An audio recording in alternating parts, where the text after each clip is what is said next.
Спортсмен в красном углу ринга представляет Российскую Федерацию, Республику Ингушетия. Приветствуйте, Movsar Evloev!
Итак, господа, представляем вашему вниманию двухраундовый супербой в легчайшем весе. Спортсмен в синем углу. Ему 22 года, вес 59,60 килограмма, рост 167 сантиметров. Профессиональный рекорд. 2 победы, 2 поражения. Он чемпион Украины по фрифайт, чемпион Украины по грэпплингу, чемпион Европы и призер чемпионата мира по панкратиону. Представляет клуб Swam Street Fighters из Украины. Приветствуйте, Александр Krupenkin! Его соперник в красном углу. Ему 22 года, вес 61,7 килограмма, рост 174 сантиметра. Профессиональный рекорд. 4 победы, ни одного поражения. Он призер Северокавказского федерального округа по панкратиону, призер чемпионата Северокавказского федерального округа по вольной борьбе среди юниоров, бронзовый призер чемпионата Республики Ингушетия по ММА. Представляет Республику Ингушетия, Россия, Movsar Evloev! В красном углу. Рефери в ринге Виктор Корнеев, Санкт-Петербург, Россия. Бойцы на центр. Парни, слушай внимательно, работаем. Развернули сюда. 2 раунда по 5 минут. Еще раз напоминаю, головой бить нельзя, по затылку, позвоночнику бить нельзя. Локтем можно бить по корпусу, по ногам. В партере коленом и ногой работаем только по корпусу и по ногам. Канаты, сетку, шорты, перчатки не хватаем. Слушай меня на протяжении всего боя. Пожали руки. Разошлись по углам.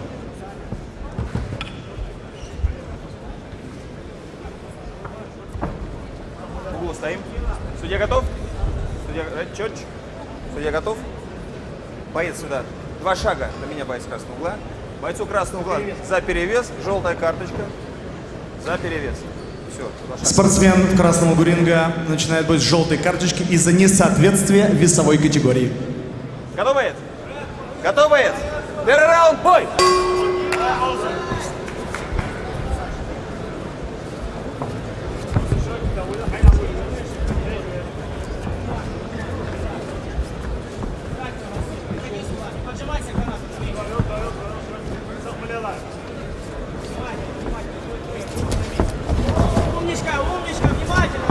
Хорошо, Саша, хорошо. Закинь ножи. Не давай пройти, не давай. Не давай, внимательно.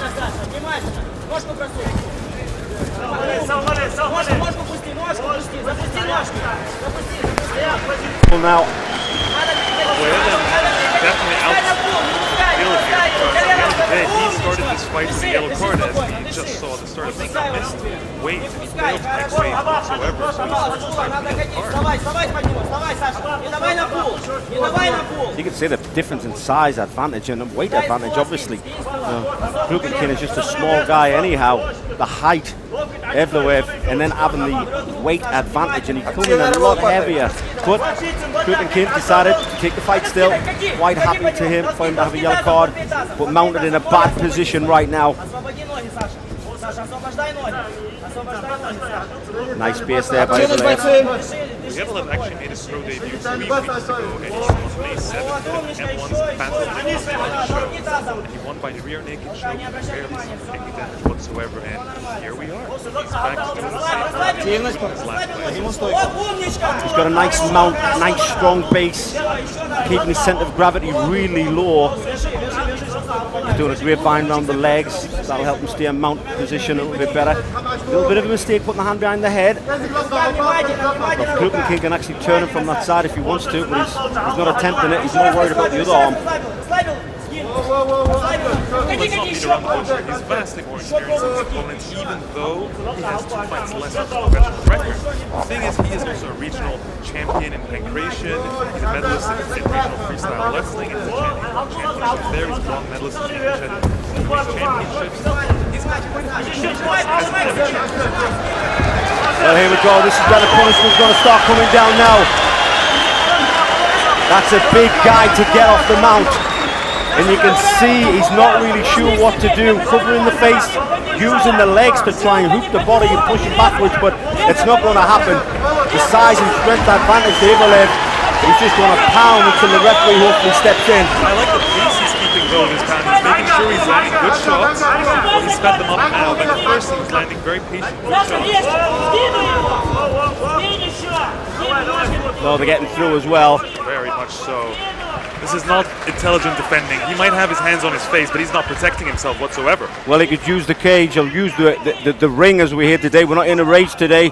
He could push up, push really hard and come out the back door. He tries. Still trying to hook those legs. No working. Taking quite a lot of damage as he does. Well, so. Referee watching got on very closely. Krupenkin's got his head flat on the canvas as well. He's going to absorb every bit of the punishment. It's best if he could try and lift his head up so that he's got a little bit of a recoil. And Evloev is high up on his chest as well, making it even harder for him to lift him off at this point. Well, the referee's been fair, I think. Very fair indeed. Well, he's having a word with him. He must do something different to this. He's got an arm trap. He's not defending intelligently. Well, at one point he was just about to turn his back, but back onto full mount again. As lopsided as an opening round could be, Yeah, the referee's going to step in, surely. Certainly is. He's inches away from the fighters. I mean, the punches are bouncing off the arm, but like we said many times, there we go. There we go. You have to intelligently defend yourself. Covering up your face is not intelligently defending yourself.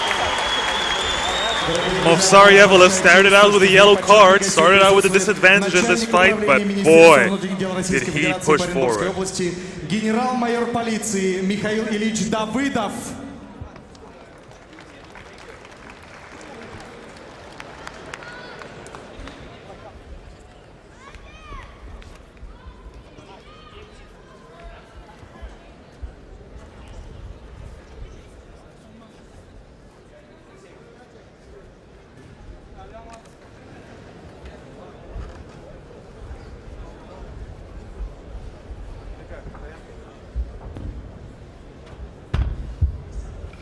Уважаемые поклонники смешанных боевых единоборств, на 5-й минуте первого раунда техническим нокаутом победу одержал спортсмен из России Movsar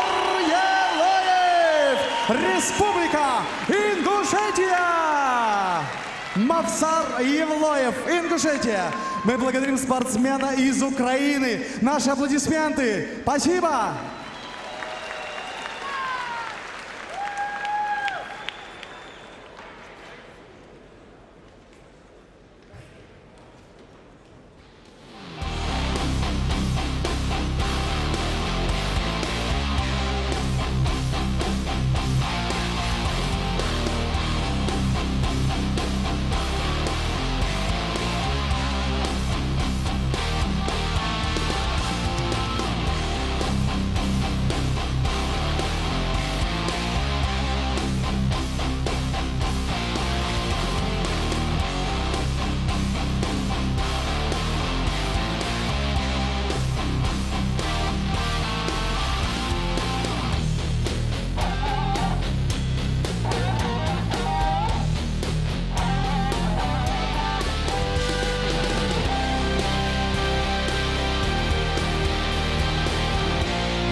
comes to the land of fire, when the toughest M-1 champions defend their titles, fighting the most worthy contenders ever.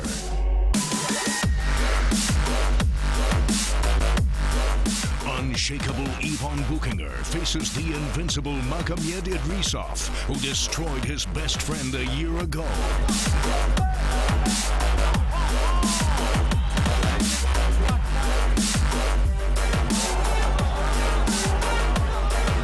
June 4th, Baku, Azerbaijan. Live on TV or at m1global.tv. Do you think that's all we can give you? Get ready for more to shock and delight. Legendary Alexander Volkov will defend his new title, battling the most vicious and bloody contender ever, Attila Way. You'll also see rising MMA star Sergey Romanov, Russian Hummer Valery Mishnakov, deadly finisher Abukar Yandiv, and many others. Be a witness to this action-packed event. M1 Challenge 68. June 16th, St. Petersburg, Russia. Watch it live all over the world on m1global.tv. M1 Global is one of the biggest MMA promotions. More than 150 events within 18 years. Thousands of fighters from all over the world. Dozens of generated stars. Best production and spectacular bouts. We're watched in more than 100 countries. Find us on your TV channels or at m1global.tv. M1 Global. Stay tuned.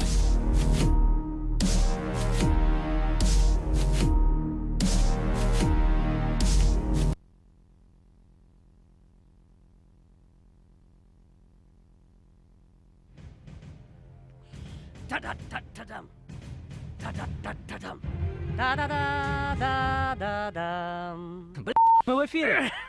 Вадим, как ты думаешь, этот Пьюц действительно металлический?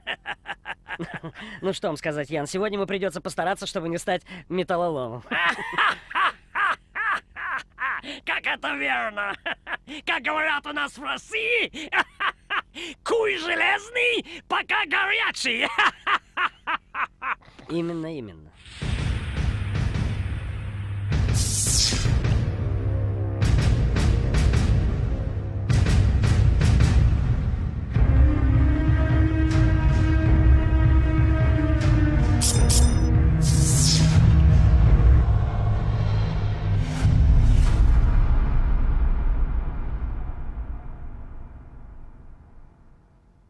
Real heat comes to the land of fire, when the toughest M1 champions defend their titles, fighting the most worthy contenders ever.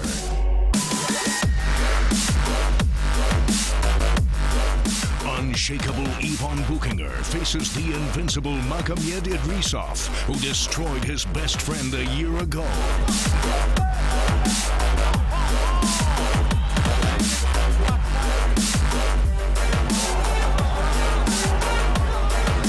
June 4th, Baku, Azerbaijan. Live on TV or at m1global.tv. Do you think that's all we can give you? Get ready for more to shock and delight.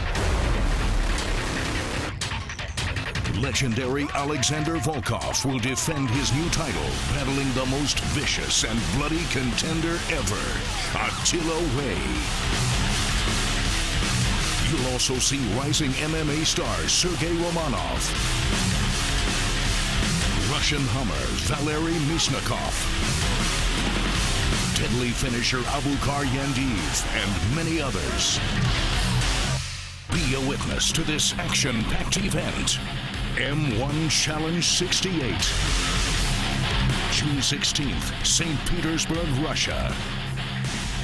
Watch it live all over the world on m1global.tv.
Ladies and gentlemen, we are live for M1 Challenge 66.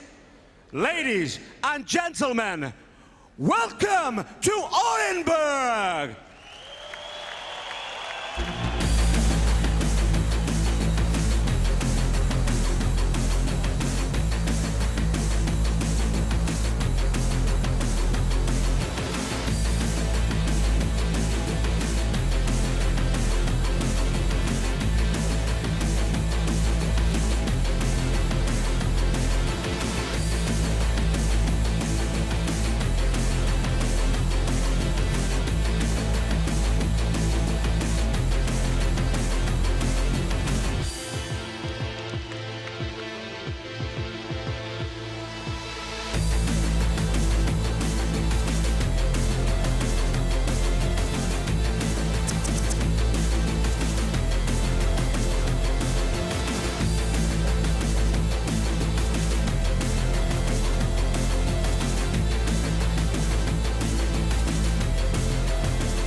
Уважаемые дамы и господа, мы в прямом эфире. Добро пожаловать в Оренбург. Битва в сердце континента уже стартовала. Нас смотрят миллионы фанатов ММА во всем мире. Телевизионная трансляция ведется более чем на 100 стран мира. M1 Challenge под номером 66. Главным событием турнира станет титульный бой в полутяжелом весе между действующим чемпионом Виктором Немковым и претендентом Рашидом Юсуповым. А также сегодня состоится бой в полутяжелом весе, в котором немецкий терминатор Stephan Puetz будет биться против дебютирующего в М1 бойца Андрея Селедtsова. Итак, друзья, надеюсь, вы готовы?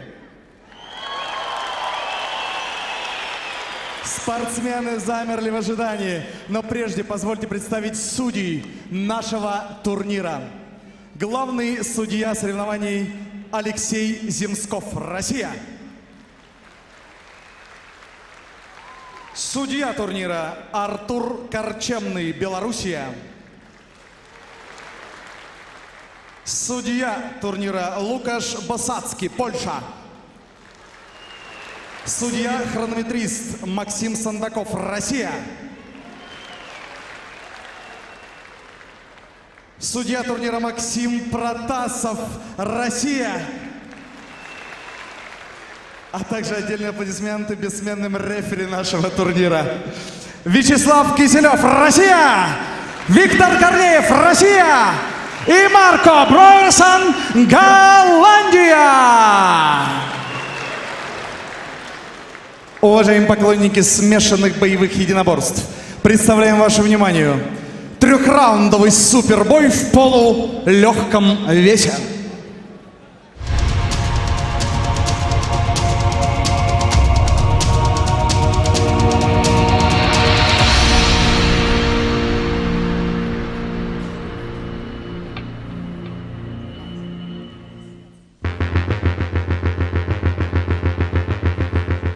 Один бой в М1. Считаю, что я его неплохо провел. Продолжаю идти дальше. Сейчас мне предстоит поединок с Тимуром Нагибиным. Считаю, это очень серьезный оппонент, ученик Александра Шлеменко. Я думаю, у нас будет очень красивый конкурентный бой.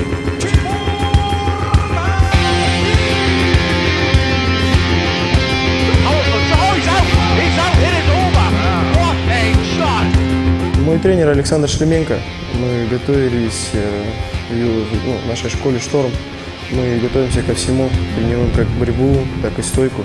Поэтому я готовился ко всему. Нет каких-то таких аспектов, где мы не готовились.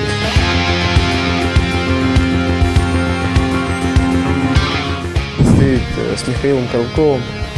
Считаю его достойным соперником. Идет без поражений.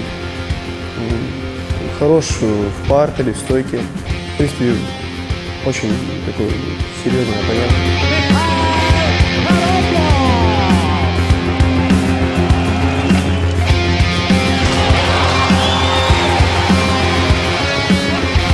Тимур очень физически сильный, как я понял, парень.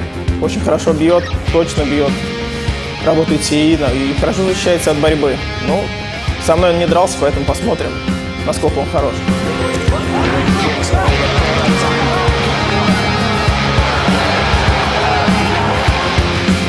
Я с 16 лет начал тренироваться, именно упорно, что заниматься. Но у меня не было никогда таких мотивов стать мастером спорта и так далее. Я хотел именно выступать по профессионалам. Я стараюсь не подводить свою команду, своего тренера, своих друзей, родных.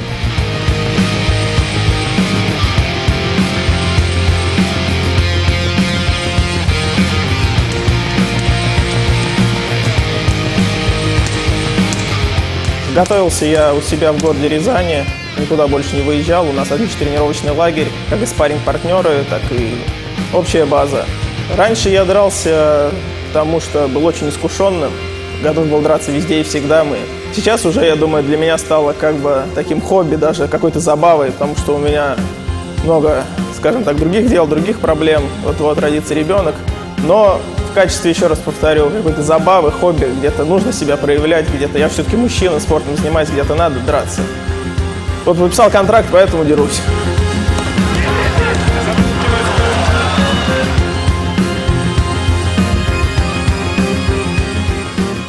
Тимур, я считаю, это очень интересный соперник, но я не простой парень. Сегодня посмотрим, кто из нас победит. Михаил, желаю провести бой без травм, покажем зрелищный бой.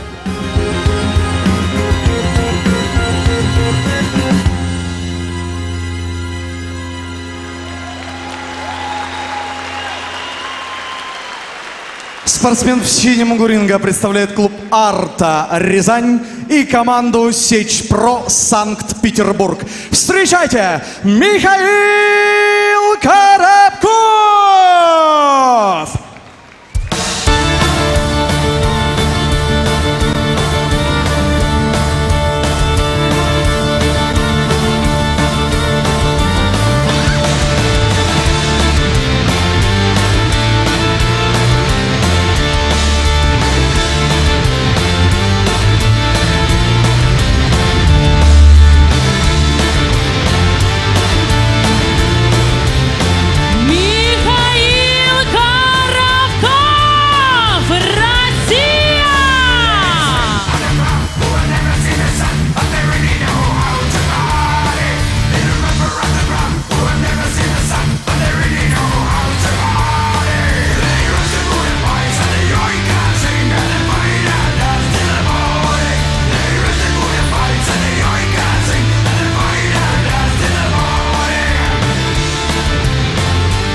Спортсмен в красном углу ринга представляет команду «Новый поток», а также спортсмен клуба «Боец» из города Оренбург.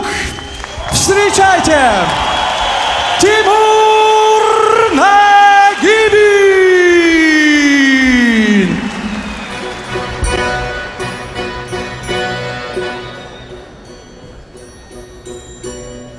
Под большим шатром голубых небес вижу даль степей зеленеется, и на гранях их выше темных туч цепи гор стоят великанами. Посмотрю на любимый зрелый шелковый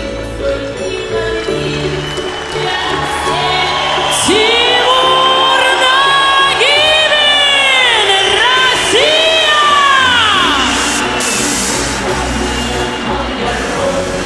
Православная, широко Русь по лицу земли, красит царственной развернулась. У тебя ли не поле чистого, где разгуна шла воля смелая? У тебя ли нет богатых сил, царины святой громких подвигов? Ты давно была, когда запада облекла тебя туча темная, под грозой ее леса падали, пальцы ради тебя колебалась.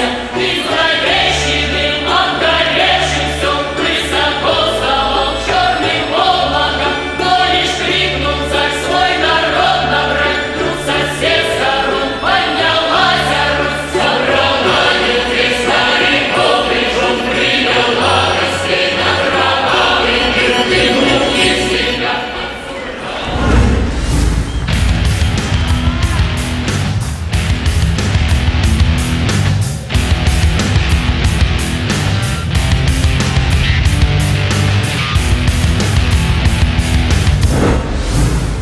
Ladies and gentlemen, this is an M1 challenge bout in the featherweight division. Now introducing your fighter in the blue corner. This fighter is 25 years old. He weighed in at 65.8 kilograms. He stands 175 centimeters tall and has an impressive record of 9 wins, no losses with 1 draw. He is the regional grappling champion, regional silver medalist in MMA, and master of sports in combat sambo. He is representing Arte Team and Sech Pro Team. Please welcome Mikhail Korobkov. Now introducing his fighter in the red corner. This fighter is 21 years old. He weighed in at 65.7 kilograms. He stands 173 centimeters tall and has a record of 7 wins with only 1 loss. He is Master of Sports in Universal Combat and candidate for Master of Sports in Boxing and Wushu Sanda. Representing New Stream Team from Russia, Timur Nagibin! And your referee for this bout, Marco Bruersen. Blue corner, center of the ring. You both know the rules. Listen to my command. Protect yourself all time. Make it a good match. Shake hands. Step back to your corner.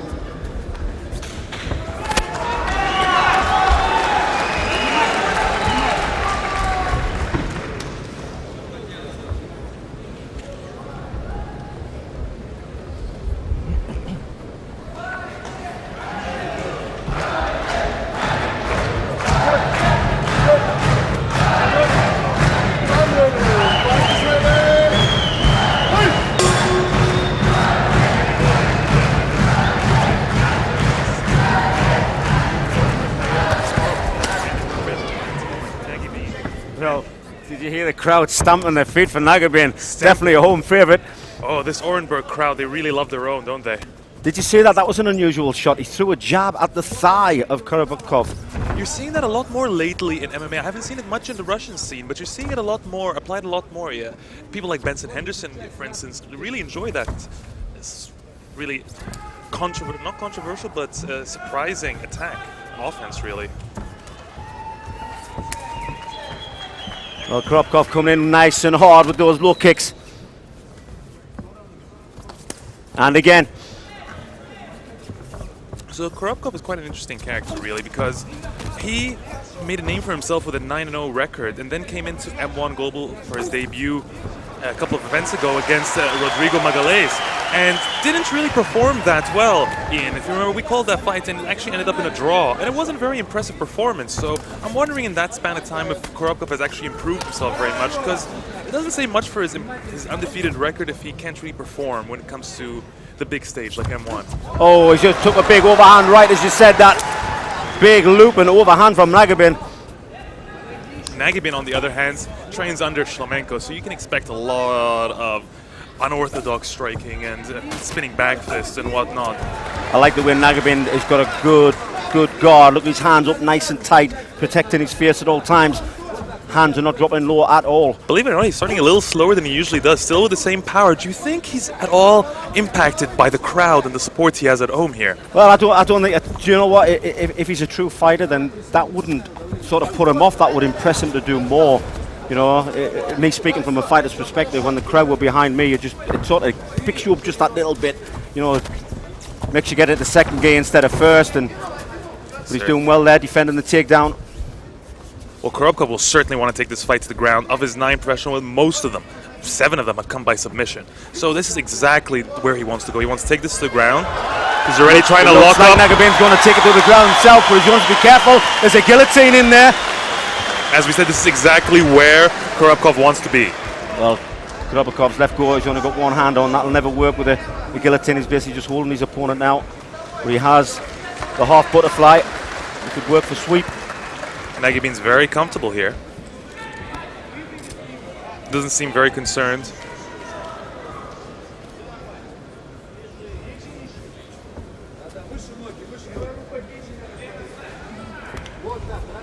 Well, it looks like Korobkov is just trying to hang on, but there he goes for the triangle.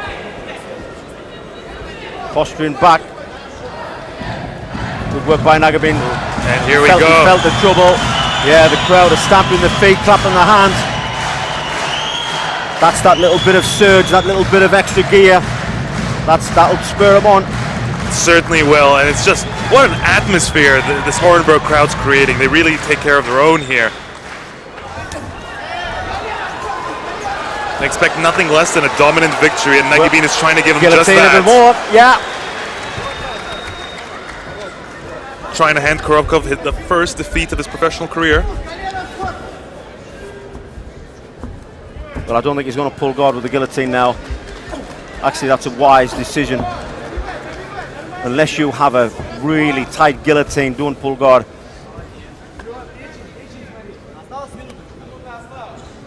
Well, it's been all Nagibin so far. He's doing really well. He's controlled the stand-up. He's got the takedown. He's definitely controlling the ground. And now we'll see he's controlling the ground and pound. Very impressive opening round with less than a minute to go. Korobkov's been on the defensive the entire time so far. Well, you can see Nagibin is reading the movements. He knows when Korobkov is trying to turn, when he's trying to move, when he's trying to submit, and he's reading them really well. Look at them big shots. Certainly, he's very focused, patient, attacking correctly. As you said, he's trying to capture what Korobkov is going to do and stay one step ahead of him, really. Well, Korobkov trying to go for the sweep. He's got double underhooks.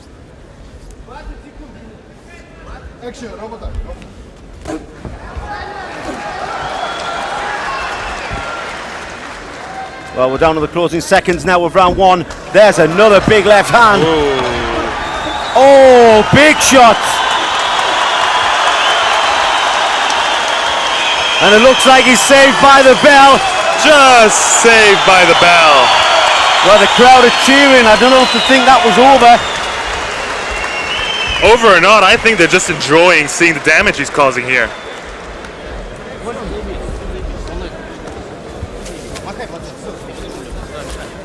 Well, that's about as good a start as Nagibin can ask for, to really. be honest, much more of the same. That's what I'd be telling him in the corner. He has no trouble being in top position in the guard, so I don't see why he shouldn't go back down there, but definitely the power striking from Nagibin the big right hands coming right down the middle. And this is where we get the takedown, straight into side control. Korobkov done well to re-guard, but he just took punishment with that big ground and pound.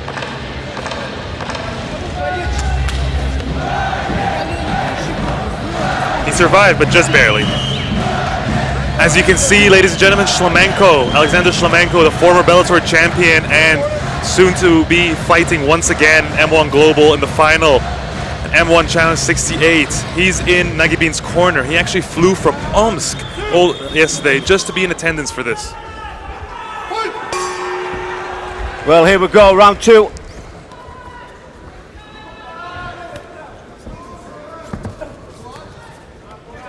Korobkov will be worried about going to his back now. Oh, nice body kick. That was beautiful. And again. Ate a left hand there at the same time, though. Got to be careful. Oh! Jumping knee. Oh, big mistake, though. He has his back taken. Gave up his back. Oh! Well, his chin is safe. But he done really well to defend that. But I love how Korobkov just took that opportunity. Oh, nice turn. Fantastic stuff here. Oh, crowd's loving this. Well, what little chance Korobkov had, I think he's just lost it. It was that flying knee. That's twice now, Ian. Sorry, that's twice now that Nagibin has tried to throw something unorthodox and has gotten caught in the process. Happened exactly the same in the first round after the spinning back fist as well. That is one of the problems of throwing something like that, you know what I mean? But that's what fights are all about. You try it, you get the knockout, it's something on your highlight reel. If it doesn't, then you have to be prepared to take the consequences. But he done well to avoid the rear naked choke, now in full guard. Compliments and criticisms, there's really no in-between when it comes to fighting.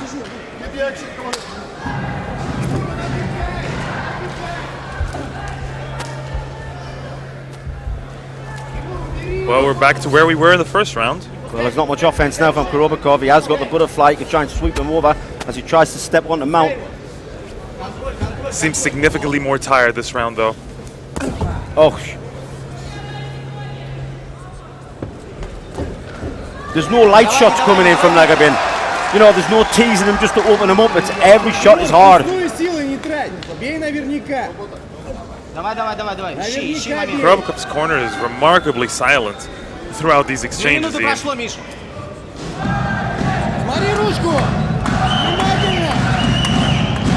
Korobkov climbing the legs up high, but to be honest, Nagibin, he can see everything what's coming. As soon as he feels the legs come up high, he throws them back. Тимур, полраунда. Молодец, все, контролируй его. Тимур, полраунда осталось. Ищи. Nagibin. Again, the big shots. Korobkov has to be wearing down now with them big punches. He done that in the first round. He faked to go for the leg and then threw the big shot. It's kind of old school ground and pound technique. You try to pass the guard, you try to go for the leg, but you're not really going for it. You're just taking your opponent's mind off what you're doing, and big shot coming over. It's a very interesting approach, and it's worked out for him. Nagibin's trying to push his undefeated streak right now to 7-0. He's well on his way to doing so, with 1 minute and 40 seconds left in the second round. His most recent victory was a unanimous decision win against Andrey Seledtsov back at M1 Challenge 64, just a few months back. I like the ground and pound of Nagibin. It's nice and cool, calm, collected. He's picking his shots. He's not just throwing wildly. But this is a saving grace there for Korobkov. Certainly is. Nagibin's probably thinking, why'd I stop punching him? Korobkov seems to have some pep in his step right now. He senses that urgency that he needs to do something about it. Well, he went for the trip, he missed it. Nagibin saying it was a low blow, but they carry on.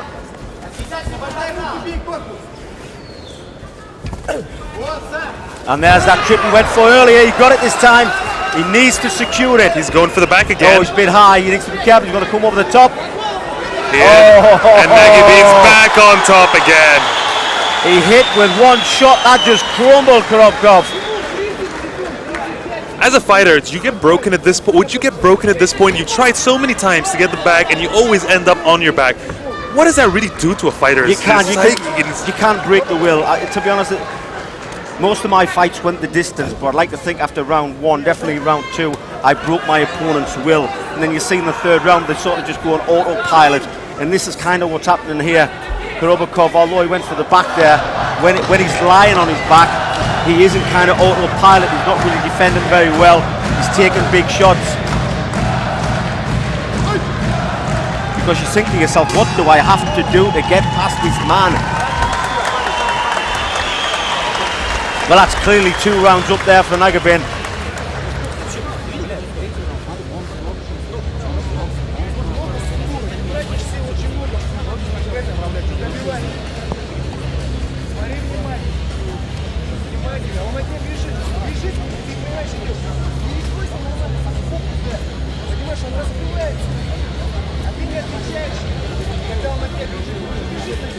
Well, I think Korobkov, he has to come out and look for that finish. He's been in 2 dominant positions in this fight, both being the rear mount, and both times he's been reversed. He needs to look for the knockout or the submission, and he needs to do it quick because he is getting very tired.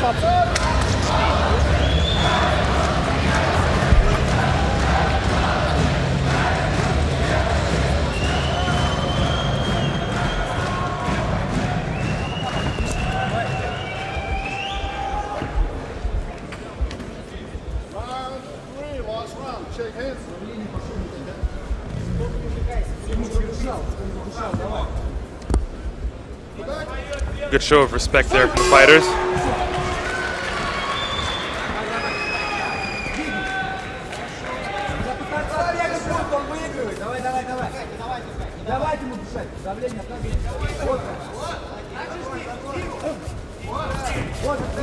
Korobkov's coming in heavy. There's that guillotine. If he gets turned aside, he's in trouble, but he's not. The guillotine can still go in from there. That could have even tightened it up. But Nagibin had crossface and he pulls out. The story of the fight here. Yeah, that was kind of the last supper, wasn't it? It's like, I know he has 5 minutes to turn it around, but the way things are being going, Nagibin is just too strong and powerful and skillful. Yep, indeed. Best he can hope for is another referee stand-up, but apart from that, Nagibin's powerful. He'll stay on him. And this time he might not even stop punching his way through it.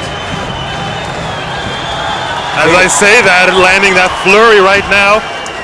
Well, great for Korobkov to get back to his feet.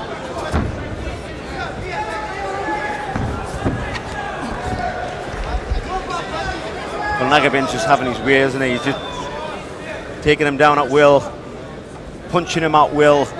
And when he's been taken down, he ends up reversing into top position anyway. It's been very much his fight.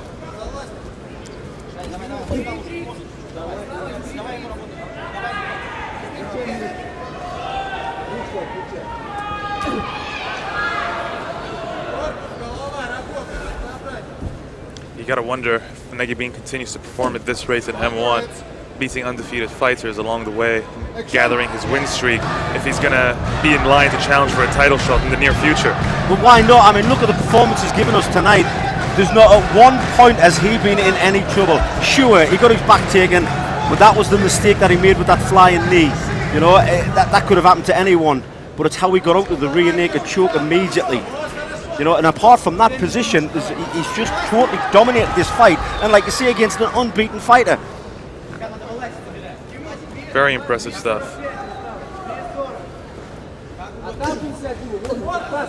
I like the way he's using hammer fists as well as punches. Half a round to go.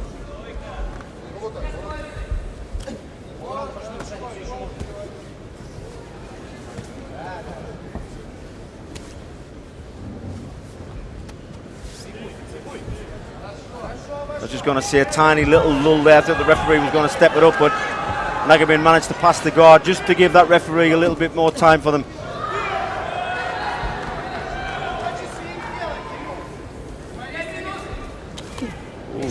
It's every punch he throws, it's just solid.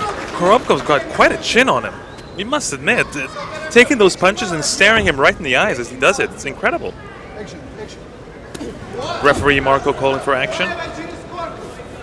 He's not joking around tonight, keeping a very close eye on them while they're on the ground.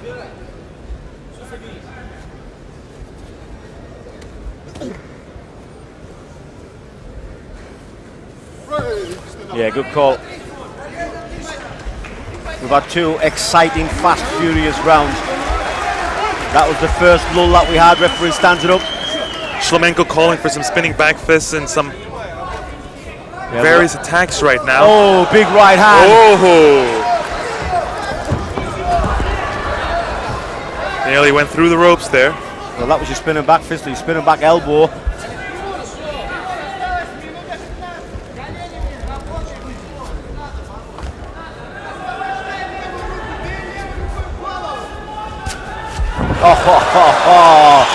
The beautiful power, beautiful. The power.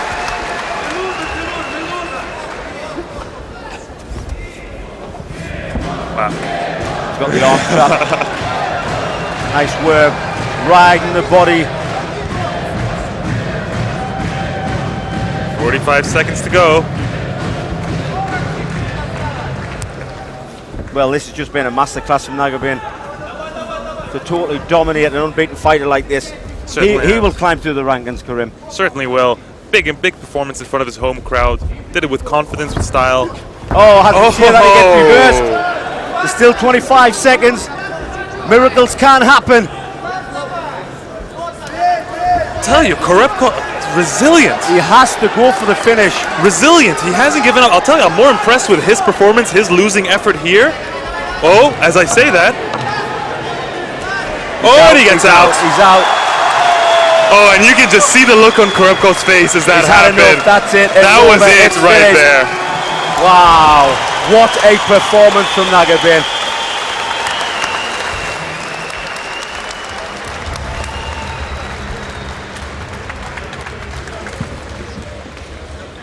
Well, that was quite a performance both ways, ladies and gentlemen.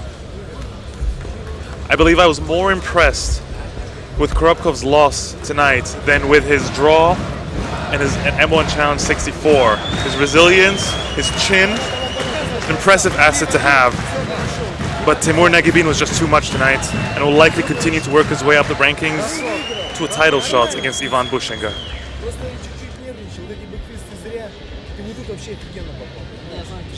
Надо было так же ждать дальше, так же бы уже 2-3 раза он бы уже плыл бы конкретно. Правый,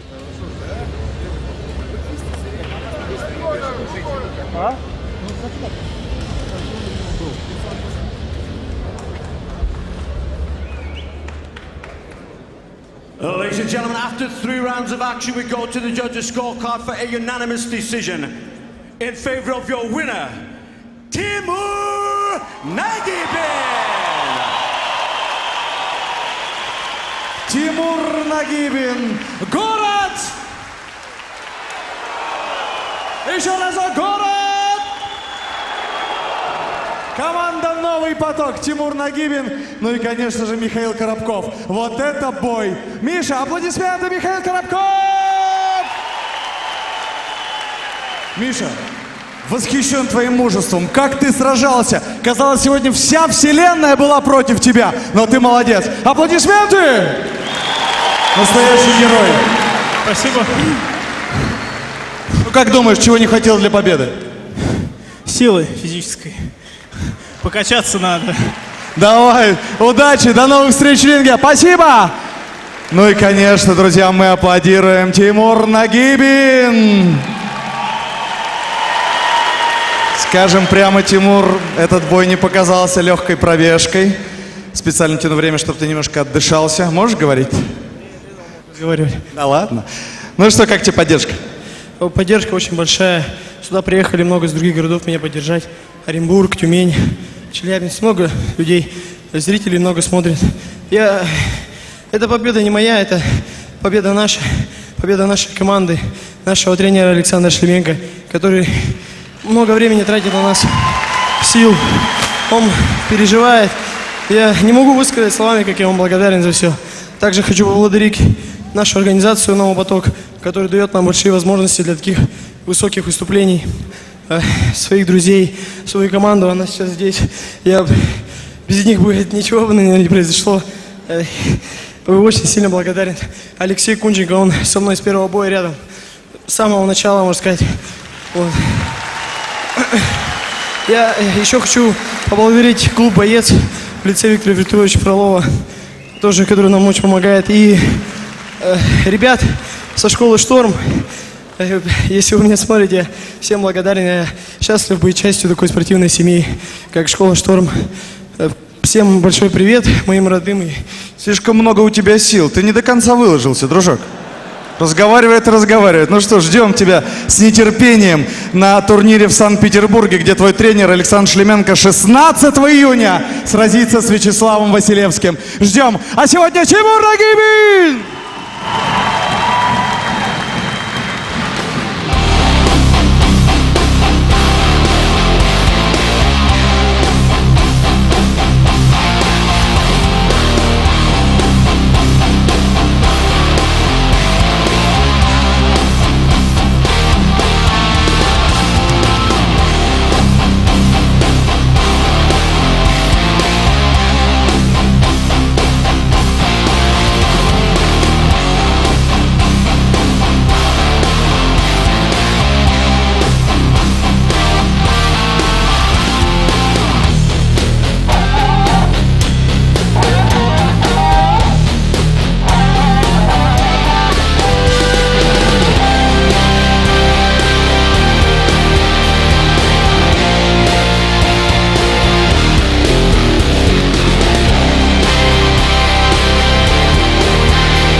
Позвольте, дорогие друзья, поблагодарить наших уважаемых партнеров и спонсоров. Благодарим российскую общественную организацию «Новый поток» и лично президента Юрия Навражного. «Новый поток» создан с целью содействия инициативам достижения молодежи в области физической культуры и спорта, популяризации здорового образа жизни, воспитания патриотического, спортивного, соревновательного духа. «Новый поток». Спорт – это жизнь.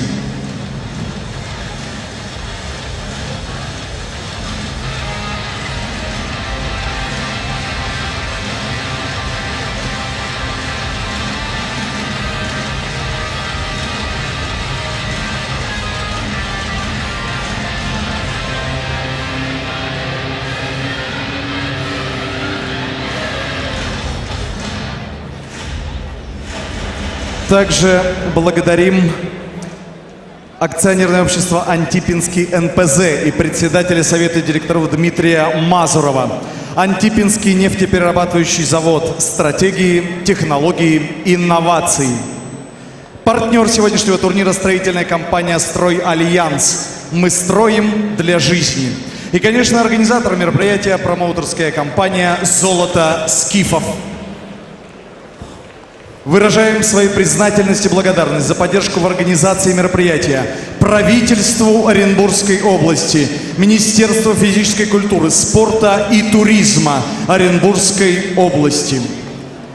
Северин-Телеком, один из лидеров рынка корпоративной связи Северо-Западного федерального округа. Северин-Телеком доверяет крупнейшие компании и предприятия города. Северин-Телеком – это качественная, надежная связь на самых выгодных условиях. Северин-Телеком – связь для бизнеса. Банк «Глобекс» – активный участник рынка по кредитованию предприятий реального сектора экономики, работе с частными лицами и операциями на рынке межбанковского сотрудничества. Банк «Глобекс» – более 20 лет успешного развития. Благодарю вас за внимание, дорогие друзья. Ну что ж, мы в прямом эфире, еще раз повторюсь, нас смотрят более чем в 100 странах мира посредством теле- и интернет-трансляций.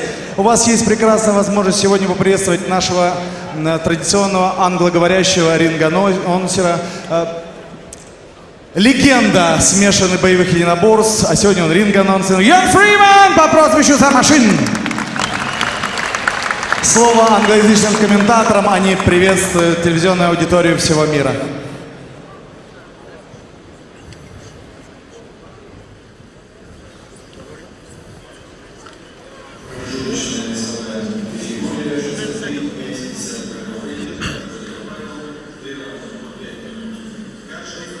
Welcome, ladies and gentlemen, to M1 Challenge 66. My name is Karim Zidane, alongside my esteemed colleague and MMA pioneer, Ian Freeman, and we're here to guide you through this intriguing fight card here in Orenburg. Now, Ian, we just finished the first fight on the main card, and what do you think of that lopsided showing? Lopsided was not the word. Wow, Timur Nagibin. I mean, to beat an unbeaten fighter like that with ease, whenever he was in trouble, he got out of it with ease. This guy is going to go far. That is what Russian MMA is all about. The crowd was behind him, obviously a local favourite.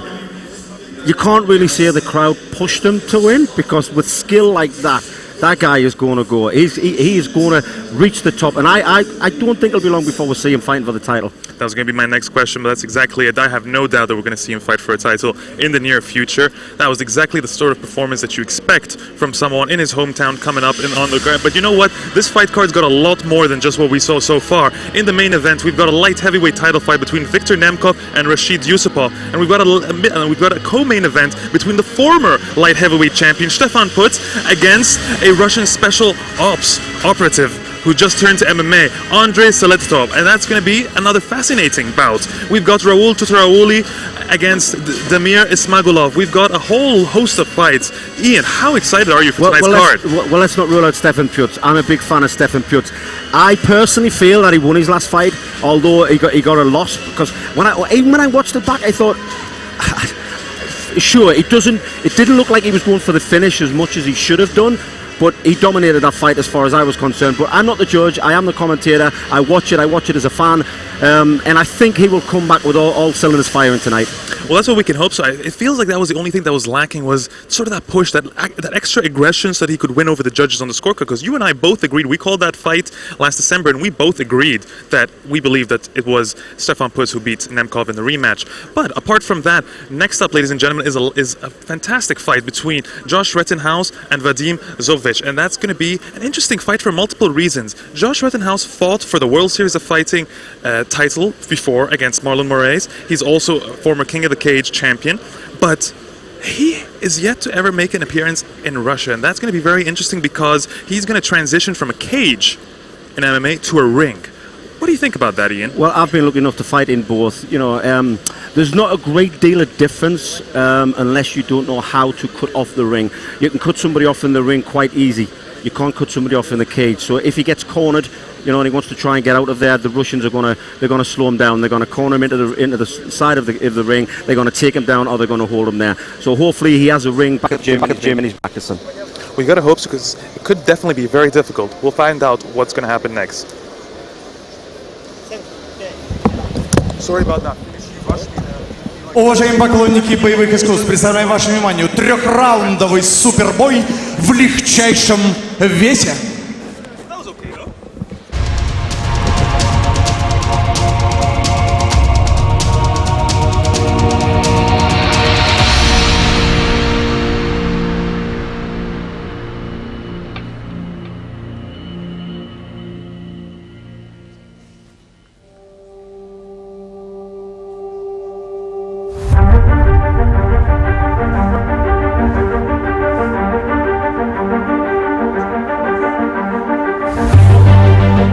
Бои для меня это хобби. Мне нравится этим заниматься, я получаю от этого удовольствие. Каждому вот возрасту мужчины должны быть свои увлечения. Ну, он должен развиваться. Почему я выбрал именно смешанные единоборства? Потому что мужчина, он сам по себе, по природе, он воин. То есть мужчина должен сражаться. Этот вид спорта наиболее соответствует физиологии мужчины.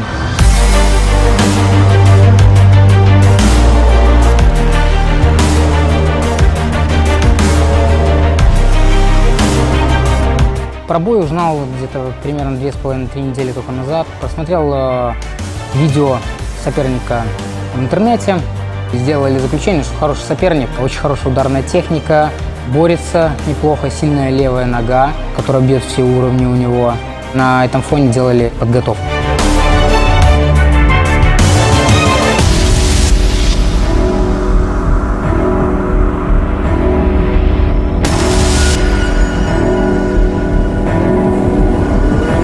I don't know too much about him, just his height and his weight and his record. That's it. Oh, and I know where he's from. He's from Belarus. That's it.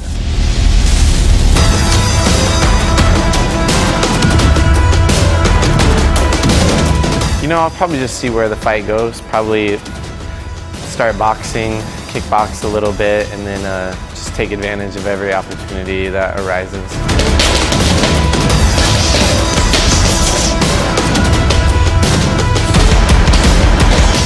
To prepare, I've been running a lot, lifting a little bit, but mainly kickboxing, wrestling, jiu-jitsu, just everywhere, you know. We train all the martial arts, so I've been just really working on my cardio a lot. I think it's kind of been my main focus.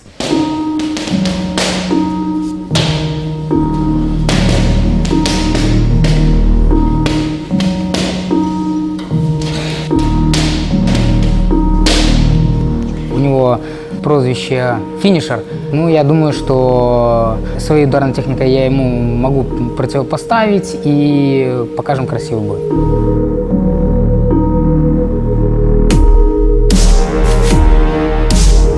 My old coach gave me that nickname just because I was finishing guys. I think I finished like 10 guys in a row or something, so he kind of dubbed me the finisher. Yeah, I mean, that's what I'm out here to do, is just finish fights. You know, I don't want to go to a decision. I don't want to hear the scorecards. I want to know I won and just put in a dominant win.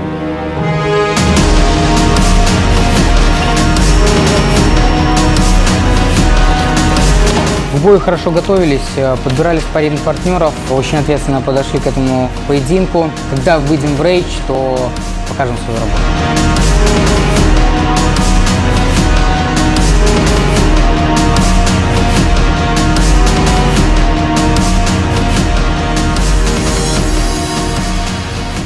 В синем углу ринга спортсмен представляет Соединенные Штаты Америки. Приветствуйте, Джош Rettinghouse по прозвищу The Fisher.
Спортсмен в красном углу ринга представляет Академию ММА из Республики Беларусь. Встречайте, Vadim Zhlobich!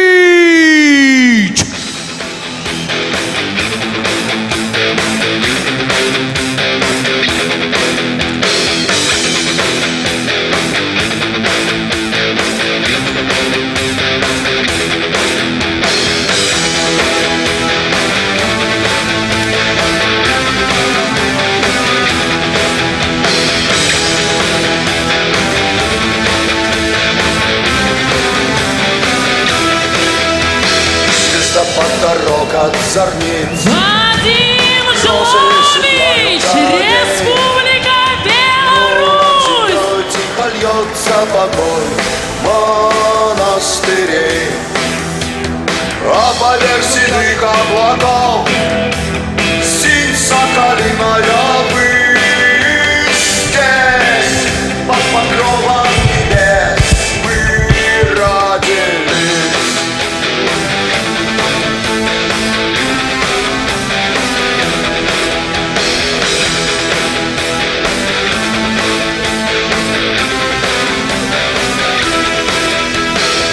Оленя лежит мороз, гонит добычу весь день, но стужу держит в узде дым деревень.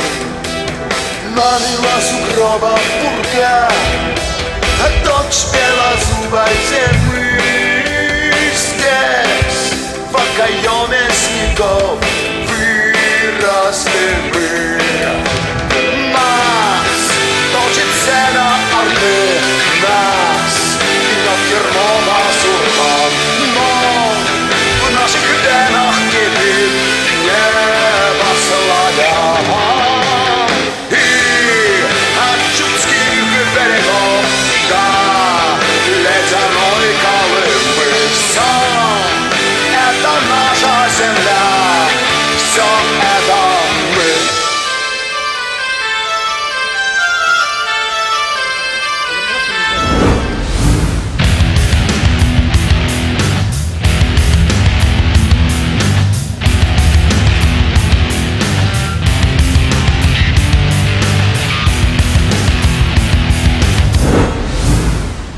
Ladies and gentlemen, this is an M1 challenge bout in the bantamweight division. Introducing your fighter in the blue corner. This fighter is 26 years old. He weighed in at 63.3 kilograms. He stands 167 centimeters tall and has an impressive record of 12 wins with 4 losses. He is King of the Cage champion. Please welcome from the United States of America, Josh, the finisher, Rettinghouse. And now welcome his opponent in the red corner. This fighter is 32 years old. He weighed in at 62.7 kilograms. He stands 160 centimeters tall and has a record of 4 wins with 2 losses. He is World Universal Combat Champion, multiple-time national hand-to-hand combat champion, and international master of sport in universal combat. From Academia MMA Belarus, one more time for Vadim Zhlobich. And your referee for this bout, Vyacheslav Kishilov. Fighters, stand up. Okay, you know rules. 3 rounds, 5 minutes. Listen 9 comments every time. Stay active all the time, okay? Check hand. Back your place.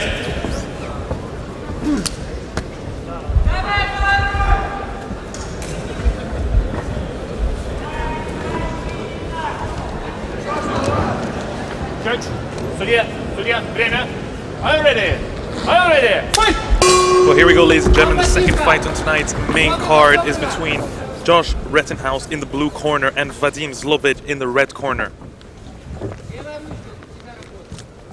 Feeling out process here early.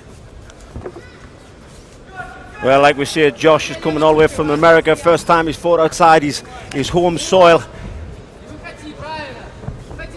And we were discussing this and how different it's going to be for him going from challenging for the World Series of Fighting title against Marlon Moraes in a cage to now fighting in Orenburg, Russia in a ring. Very different feel, it must be. It's a different feel when you're fighting for real, but if he has a ring in the gym, it shouldn't make that much difference. The only difference you'll have, especially if you get cage control, if you've got somebody up against the cage, you know, they're going to fall through the ropes a little bit, makes the takedowns a little bit more awkward to get, and, you know, vice versa. Well, Josh in general, he's a well-rounded fighter. He possesses definitely decent striking skills, or a good set of striking skills, and a solid grappling game. He's never been knocked out in either his pro or amateur careers, and does not appear to have a noticeable weakness, except in submission defense, where two of his three, actually three of his four, my apologies, of his losses have come by submission. He threw a nice right hand over the top there. Zhlobich came in. Josh countered and got him beautifully right on the chin. That'll make Zhlobich think twice about shooting in again like that. Or stepping in again like that, I should say. But nice single. Good balance from Zhlobich. Oh, as I say that, it goes right down, back up again. Good resiliency early on, I like it. Oh, nice knee. Definitely was. Oh, that's cut him. That's cut him badly.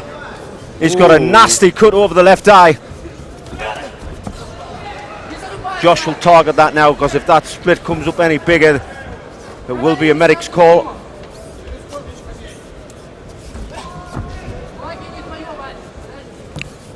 Well, to be honest, I'm surprised that Vadim has actually decided to stand and bang with him this long, to be honest, because his favorite attack is submissions in general. That's his bread and butter, and that seems to be Josh's weakness. Yet he doesn't seem to want to apply it yet. Interesting proposal, but There's another knee. Wow. Well, you know what Josh is going to do now. Every time they get a clinch, he's going to go through that knee, because that's twice he hasn't defended it, and twice it looks as if that cut has come open.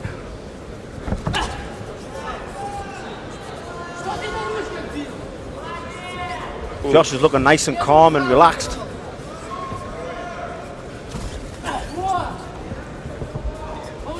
throwing serious haymakers though, looking for that knockout. Ooh, tagged him there. And as you said, Ian, he doesn't seem to be bothered by being in a cage at all. The likelihood is he's been training in one in preparation for this fight. Oh, spinning back fist just missed. Yeah, but Josh is definitely controlling the stand-up. Referee's going to get that eye looked at.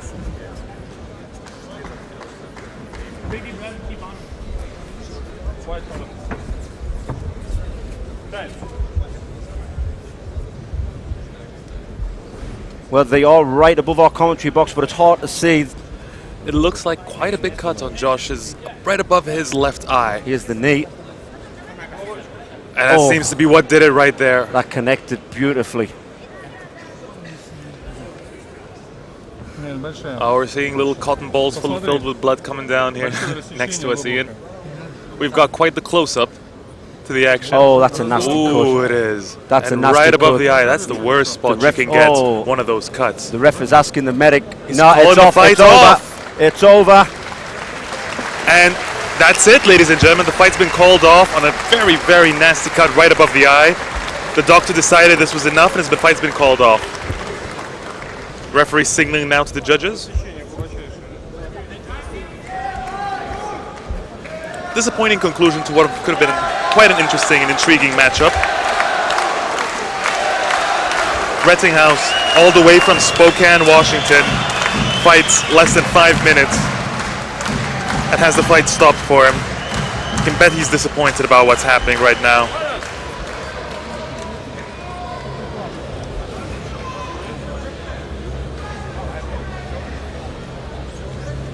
The Belarusian actually had to ask the referee what happened. He wasn't aware that the fight was over. He was ready to keep fighting. Look of relief there. A lot of Rettinghouse's blood is on his chest, though.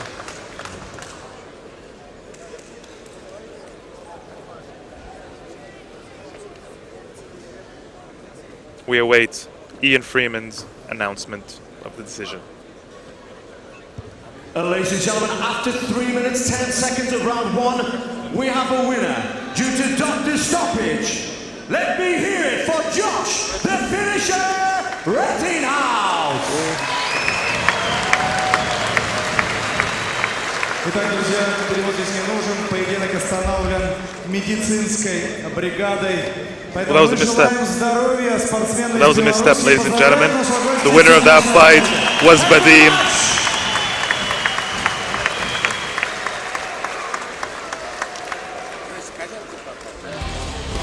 Zhlobich certainly won that fight via doctor's cut.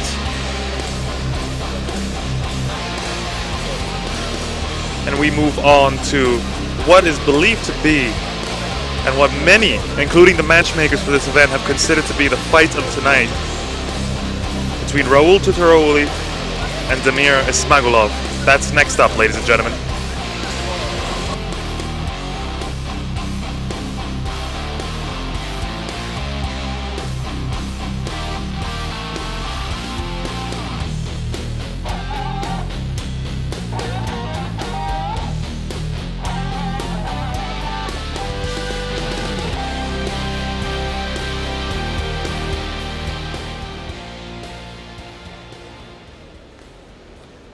Мы благодарим наших многоуважаемых партнеров и спонсоров.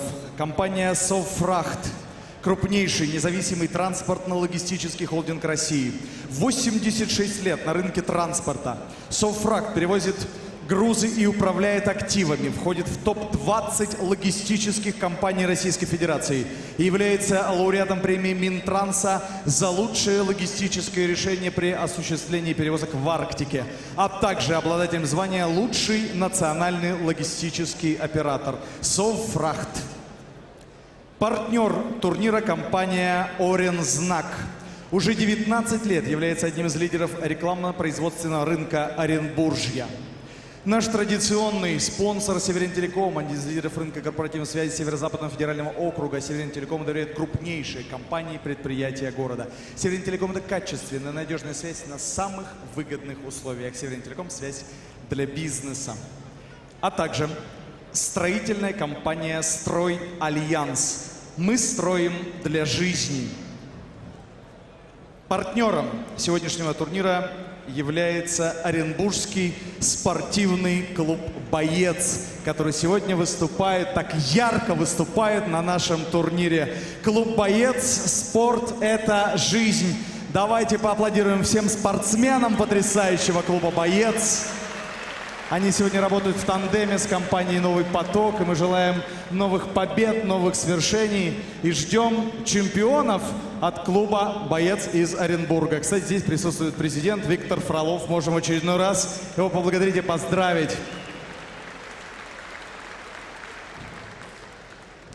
Организатор сегодняшнего мероприятия – промоутерская компания «Золото скифов». Благодарю вас за внимание.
Все выиграли.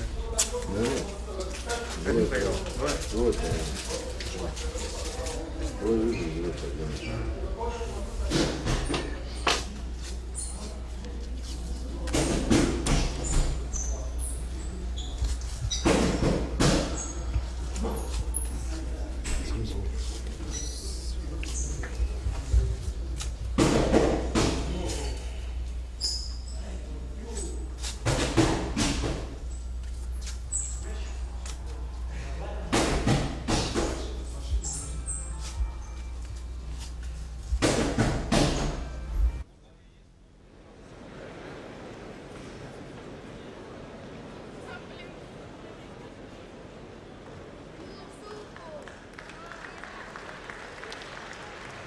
Уважаемые поклонники смешанных боевых единоборств, представляем вашему вниманию трехраундовый супербой в легком весе.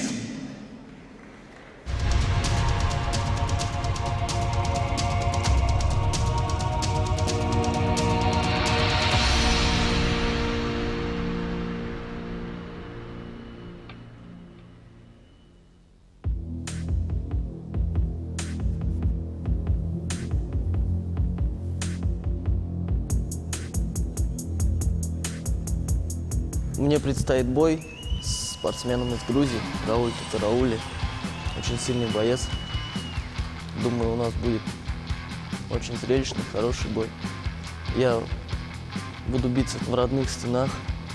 Я здесь родился. И это, не знаю, не могу сказать. Либо это мне поможет, либо нет, так как я дерусь дома. Но в любом случае я буду себя чувствовать намного увереннее.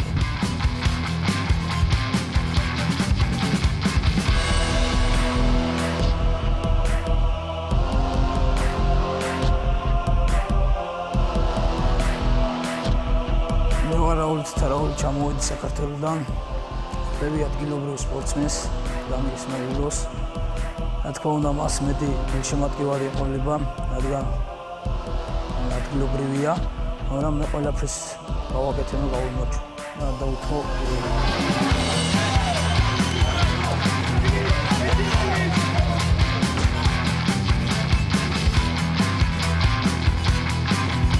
Я долго готовился к этому бою и готов к любому исходу поединка. То есть неважно, в каком будет проходить, либо в стойке, либо в борьбе, я ко всему готов.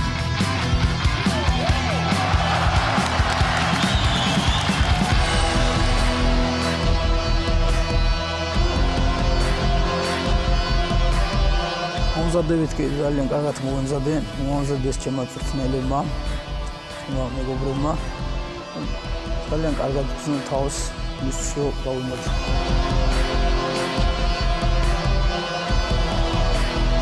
Готовился сначала в Оренбурге, потом я уехал в Казахстан на сборы. Последний завершающий этап я провел в Омске, в авторской школе «Шторм» под руководством Александра Шлеменко.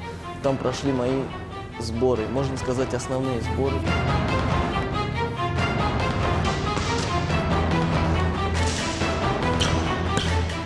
Вообще, раньше я занимался футболом, были такие неплохие результаты. Чисто случайно травмировался. После этой травмы друг позвал меня в зал. Ну, я сходил, понравилось. Через 2 недели, получается, я выиграл чемпионат области. Предложили выступать профессионально, я согласился, и сейчас как бы это получается моя работа, моя профессия. Вообще я понял, что это мое. Damir, შენქალაქში ხუბიდავა შემდეგ გულშემატკივარი ვერაფერს შორის. ვემზადე, ჩამოვედი. Raul, ты сильный и опасный боец, но в родных стенах я буду сильнее.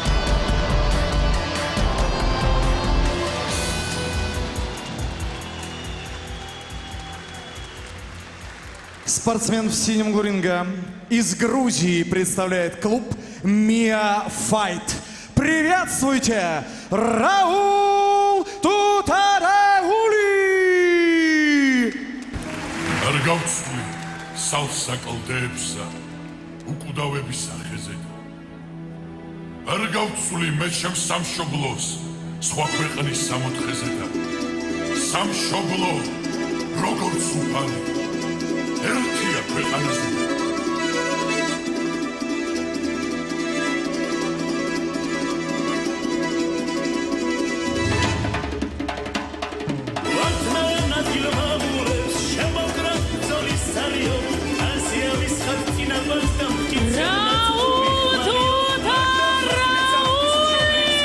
Грузия!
Спортсмен в красном углу ринга представляет Российскую Федерацию клуб «Боец» и команду «Новый поток».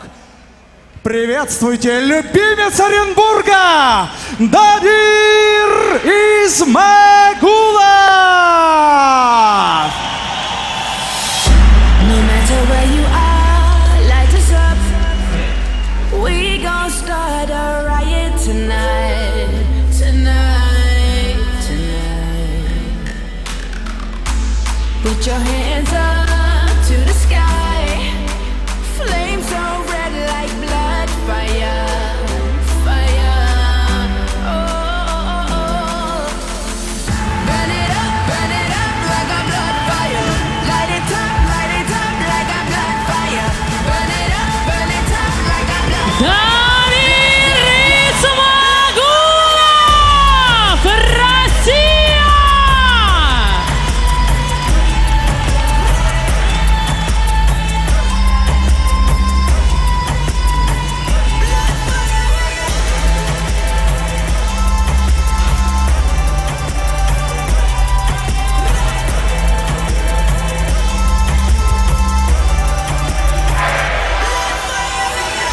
No matter where you are, light us up.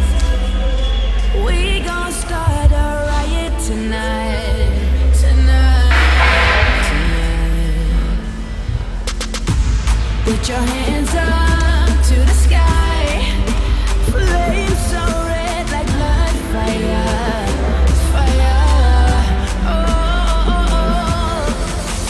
Burn it up like a blood fire. Light it up like a blood fire. Burn it up like a blood fire. Blood, blood, blood, blood fire.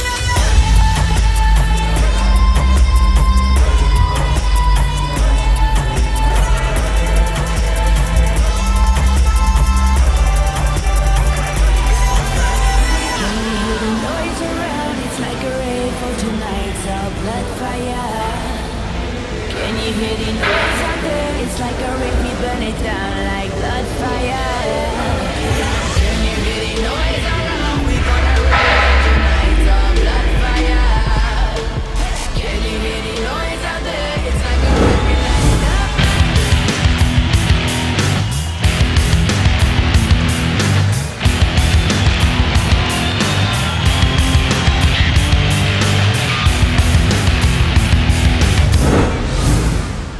Ladies and gentlemen, this is an M1 challenge bout in the lightweight division. Introducing your fighter in the blue corner. This fighter is 22 years old. He weighed in at 70.9 kilograms. He stands 170 centimeters tall and has a record of 5 wins with 2 losses. He is the national MMA champion, medalist of World MMA Championship, and World Kickboxing Champion from Georgia, Raul Tutarauli. And now welcome his opponent in the red corner. This fighter is 26 years old. He weighed in at 71 kilograms. He stands 182 centimeters tall and has a matching record of 5 wins with 2 losses.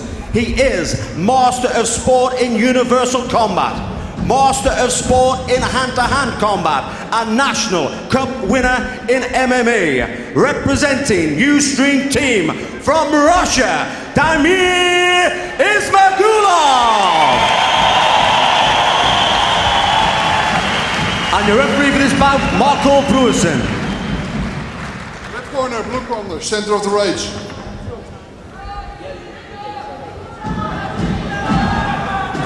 both know the rules. Listen to my command. Protect yourself all the time. Make it a good match. Shake hands. Step back to your corner.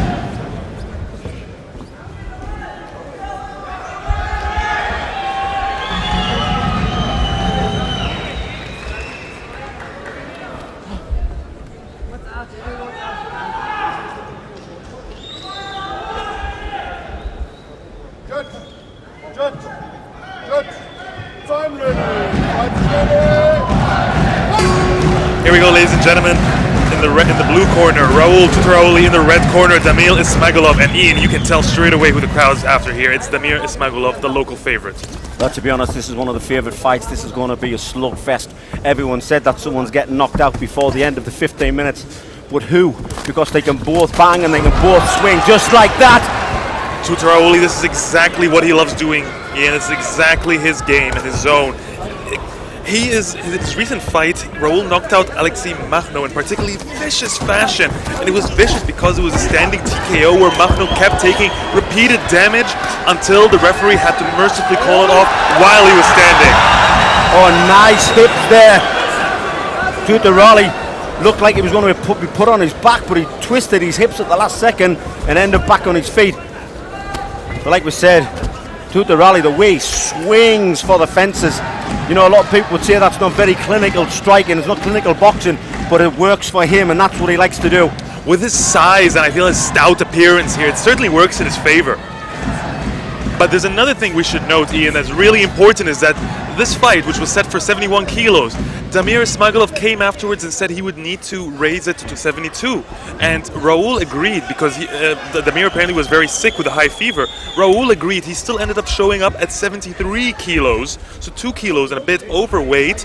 Raul still agreed to the fight, said there was no issue, but as far as I understand from Damir's team, he is not in very good health. You could almost sense it while he was walking down. You could see this way, he just did not look like he was in the perfect shape. And I really wonder if his conditioning is going to last through 3 rounds. Well, we'll soon find out.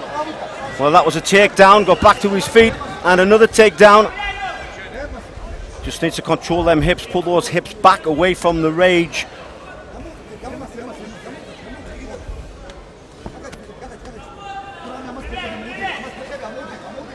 Ismagulov done well. He's up on one knee.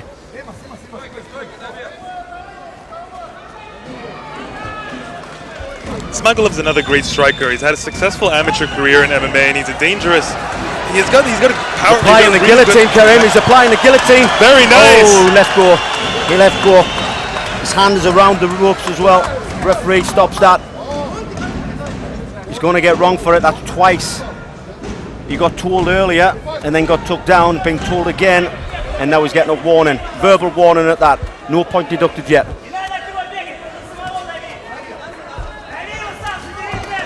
Oh, there's that swing and punch.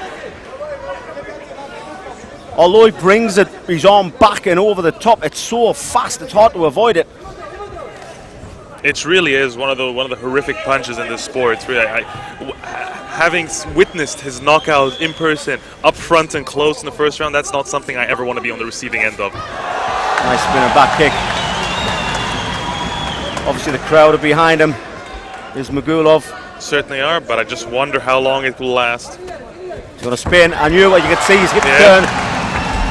Tutarauli takes advantage. Well-rounded fighter as well. He's a Georgian amateur champion and a world kickboxing champion, national MMA champion. Quite successful for a 22-year-old.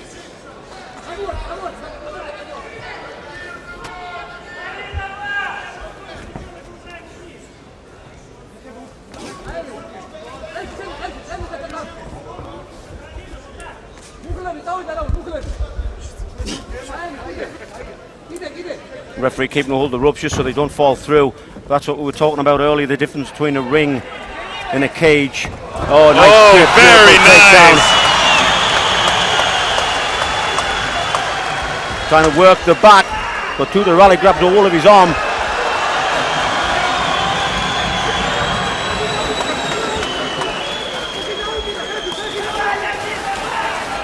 Oh, nice work. Very nice. That was a beautiful little stroke, gets him round the back. Well, this fight's living up to expectations so far, Ian. Without a doubt, and there's a nasty knee there as well. Oh, both are getting worked up, you can tell now.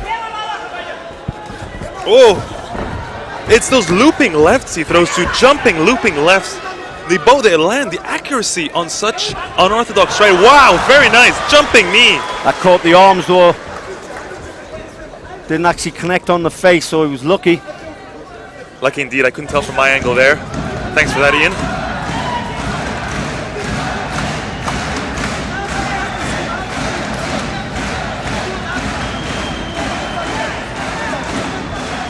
Just a little powerhouse, isn't he, Raul Tutarauli? Certainly is. Just forward, forward, forward. Tries to secure another takedown right on the end of round one. Once referee breaks him apart. Well, we need to take a look at both fighters, see who is exhausted and who is not. But like you were saying, the illness will not have played a part. So far, so good. I honestly did not expect him to last this well so far.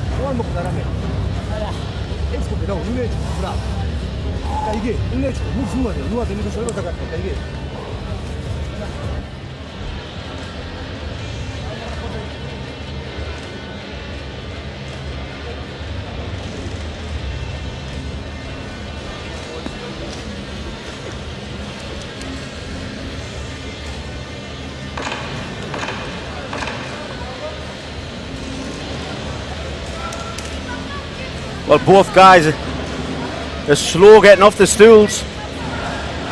The knock that you hear, that's to tell the seconds to leave, tell the fighters to get back on the feet, get the stools out the ring. Tutarauli still getting to his feet down. now.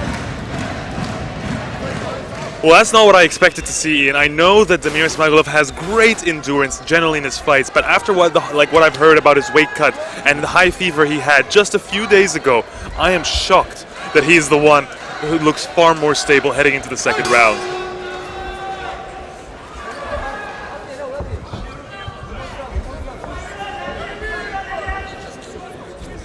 Nice high kick.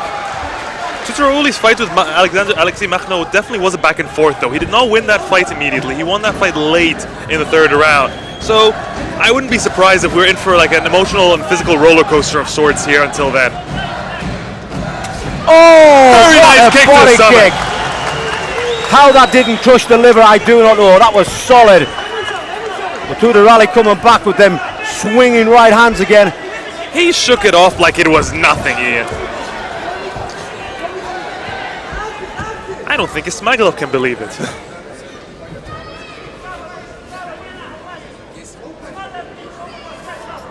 Ismagulov needs to be careful not to hold on to the ropes when he's trying to get took down here. He's already had a warning, verbal warning. Tries to sprawl on his opponent. Tried to jump and take the back, but it failed. Oh, big right hand. Still last. The chins on these fighters. Tutarauli shaking out the arms. Maybe a bit lactic acid. Oh. Couldn't tell if that was a slip or trip. What happened there?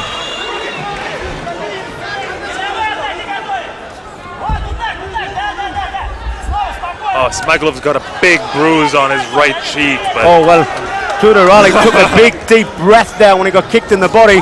There's that jumping knee. He's timing that great. As soon as he finds an opening, he jumps for it. Ismagulov surpassing all my expectations for him, given what I was told for this fight.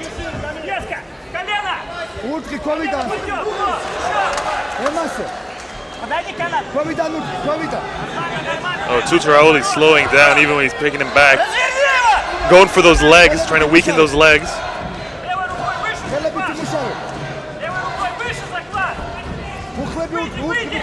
He's got to make sure he doesn't get tripped up again. Very nice. Yeah, I think both guys were just getting a little breather there. There they swing again.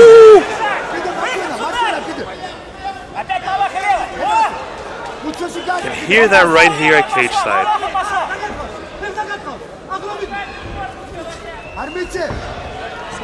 Ismagulov went for the shot. A little bit sloppy, he was a little bit too high.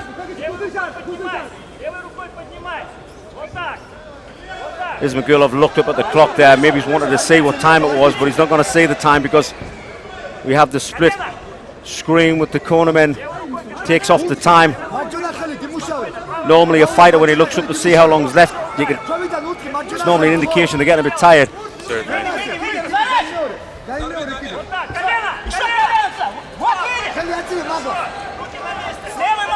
Well, either way, this fight is very close. Certainly is. Oh! Oh, Ismagulov just finds his way back up.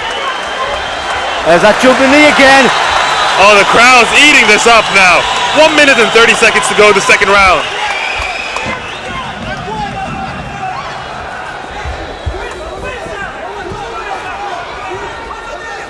Nice uppercut. The sting seems to have gone out of the arms of Tutarauli. Oh, what's happened there? Was that a... Oh, there's a knee! Oh! He's on wobbly legs. He needs to attack while he's still not with it. We said this was going to be a roller coaster, and it certainly is so far. Ismagulov took a deep breath. My goodness, Ian, we weren't wrong to predict this was going to be fight of the night.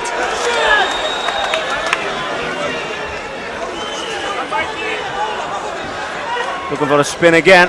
Just about to say, he couldn't have made that more obvious. Hands on the knees. Oh! And he still gets it! Elbow.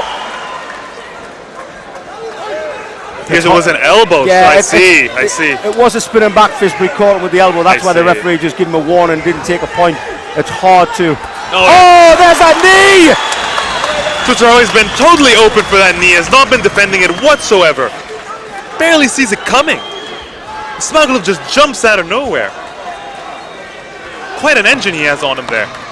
Tutarauli could do with a takedown here in the last 10 seconds, because it looks like he's just been pipped at the post on this second round with the clean shots. Well, given what we know of Tutarauli, he's not much of a takedown guy.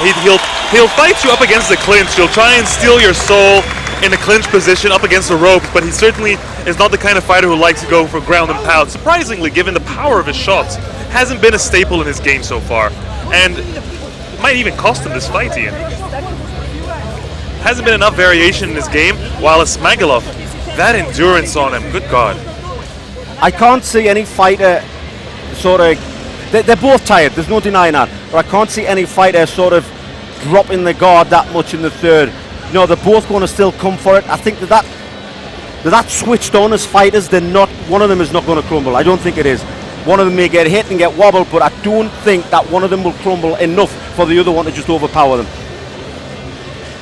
That doesn't surprise me after the 10 minutes of just beating we just saw there. As a matter of fact, on a replay, I still wonder if that was an elbow. Forearm, wasn't it? Referee's having to tell him to get out the ring again. Whoa, the crowd in here chanting for Ismagulov. Interesting notes here, Ian. When Ismagulov missed weight, he had the opportunity. Tutarauli was asked if he wanted a higher percentage of the purse or a yellow card in his favor. He chose to go for the bigger purse, a bigger percentage of Ismagulov's purse instead of the yellow card. That might actually turn out against him in this fight. Maybe so. He specifically asked the officials. He's like, "Am I gaining a point in every single?" Oh wow! What a knee! I thought that was flush out. Is he still standing? But you know what? Getting back to this, taking the higher percentage. You know, as a fighter myself, the losses that I had, if somebody could turn around to me and go, look, you know, we could take away your purse, give it to your opponent if you can have that rematch and hopefully get that win back. I would do it. It's all about the win. It's not about the money. Well, if Tutarauli loses this fight, I bet you anything he's going to be considering that now. Thinking to himself, I really should have taken that yellow card in my favor.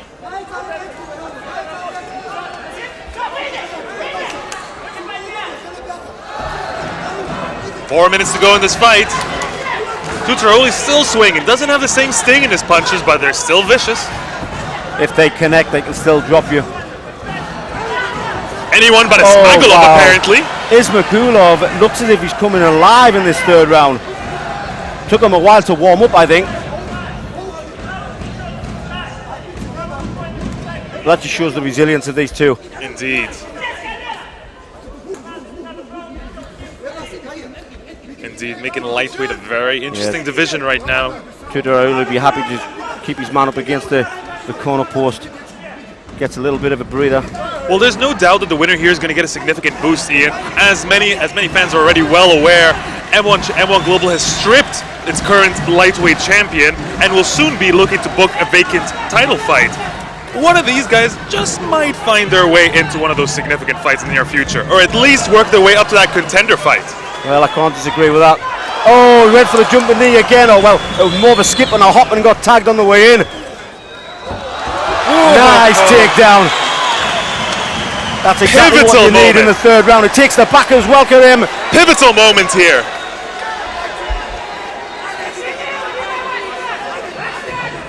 I mean, there's still half a round to go, but this is a good, secure point now.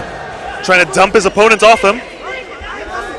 And oh, Ismagulov holding on tight. Yeah, he climbed up to try and shove his opponent off his shoulders, but he's flattened out now. Crowd's eating this up.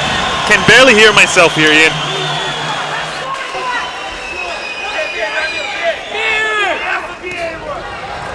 Well, this is good control. He'll be quite happy to just stay here. I'm sure he will look for the finish. Ismagulov is not one to just let the clock run out, but even if the clock does run out, this is a dominant position. Wow. This is not where you want to be in the third round. I'm starting to find it hard to believe that he had a fever just a few days ago.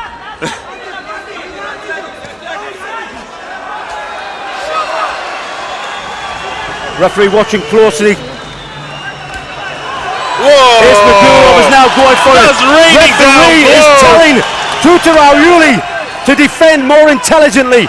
He's pointing at Tutarauli and telling him he has to move.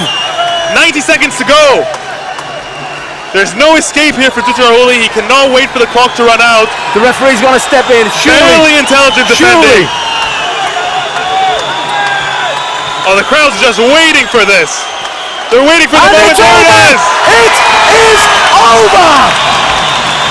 What a beautiful performance by Ismagulov. Look at him. In his hometown, in front of his hometown crowd, overcomes adversity, beats a power puncher, overcomes a fever, a bad weight cut, just to win the fight and to stop an unstoppable Tutarauli in the third and final round. Very impressive performance.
Ladies and gentlemen, after 3 minutes, 49 seconds of round 3, we have a winner by technical knockout, Damir Ismagulov!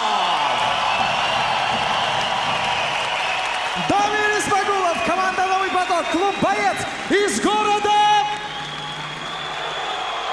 Из города! И, конечно, аплодисменты нашим друзьям, нашим спортсменам из Грузии. Раул Tutarauli! Ребята, не знаю, как вам, мне не хотелось, чтобы этот бой заканчивался. Потрясающие спортсмены, аплодисменты! Дамир, сегодня все болели за тебя, это понятно, но здесь главный болельщик, Аман, он пришел тебя поздравить. Это отец Дамира! Аман, бой понравился? Я поздравляю сына и горжусь им, что он выиграл этот бой тяжелый очень. И я спасибо всем организаторам здесь. Спасибо. Спасибо за то, что воспитали такого парня. Ну что, отдышался? Готов? Привет, Оренбург.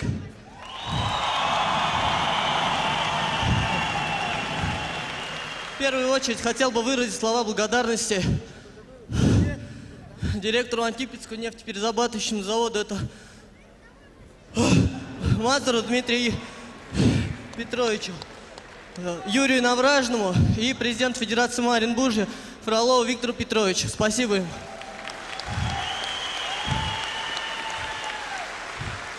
За меня приехала поболеть моя команда «Новый поток». И капитан команды Шлеменко Александр.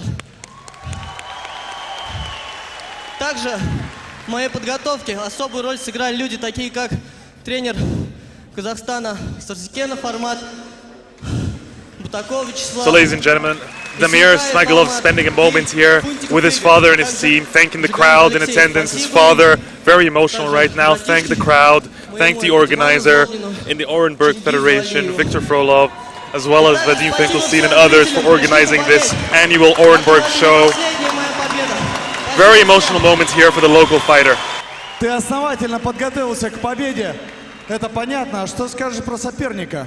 Соперник очень хорош. Не ожидал, что бой будет таким тяжелым. Спасибо ему, он хорошо подготовился. Но, как я говорил, дома я сильнее. Спасибо. Дамир Исмагулов, Оренбург, Россия!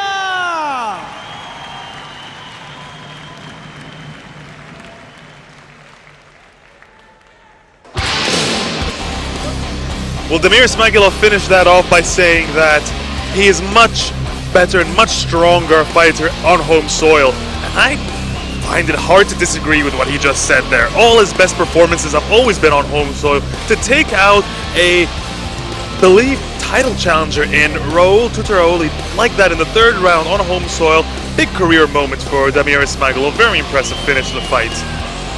On to the co-main event next, ladies and gentlemen. Stay tuned.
Ну что, друзья, мы продолжаем. Впереди еще 2 боя. Зато каких 2 боя! Эти бои претендуют на звание главных поединков сегодняшнего праздничного вечера. Здесь, на гостеприимной Оренбургской земле, продолжается праздник спорта. И, конечно же, здесь, в СКК Оренбуржье, традиционный турнир M-1 Challenge 66. Ну что ж, господа, пришло время поблагодарить партнеров и спонсоров. Партнер турнира — региональная общественная организация «Новый поток». «Новый поток» создан с целью содействия инициативам достижения молодежи в области физической культуры и спорта, популяризации здорового образа жизни, воспитания патриотического, спортивного, соревновательного духа. «Новый поток». Спорт — это жизнь.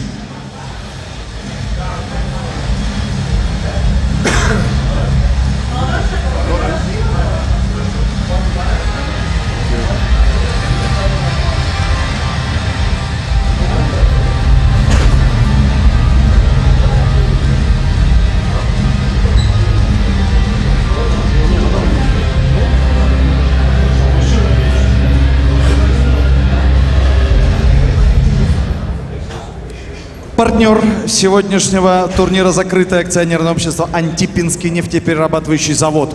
«Антипинский НПЗ. Стратегии, технологии, инновации». Мы благодарим банк «Глобекс», активный участник рынка по кредитованию предприятий реального сектора экономики, работает с частными лицами и операциями на рынке межбанковского сотрудничества. Банк «Глобекс» — более 20 лет успешного развития. Информационные партнеры турнира — портал Orenburg, спортивные медиа, чемпионат, главное слово в спорте, радио «Рекорд» 100,8 FM, первая танцевальная радиостанция страны, русское радио 107,2 FM. Все будет хорошо. Хит FM Оренбург 103 FM. Хит FM на одной волне. Информационный партнер турнира — Федерация ММА Оренбуржья, клуб «Боец» и промоутерская компания «Золото Скифов». Благодарит журнал «Планета-56». Журнал «Планета-56», по мнению организаторов турнира, самый популярный и узнаваемый глянцевый журнал города Оренбурга. Региональное информационное агентство «Оренбуржье». Портал РИА-56. РИА-56. Доставляем новости, разбираем события. Благодарю вас за внимание, господа.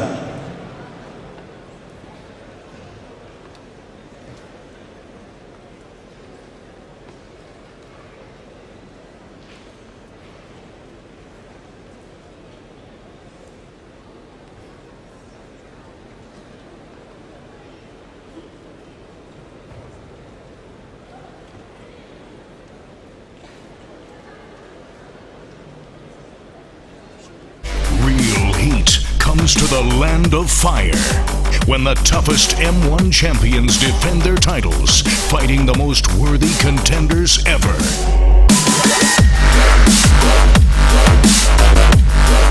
Unshakable Ivan Buchinger faces the invincible Magomed Idrisov, who destroyed his best friend a year ago.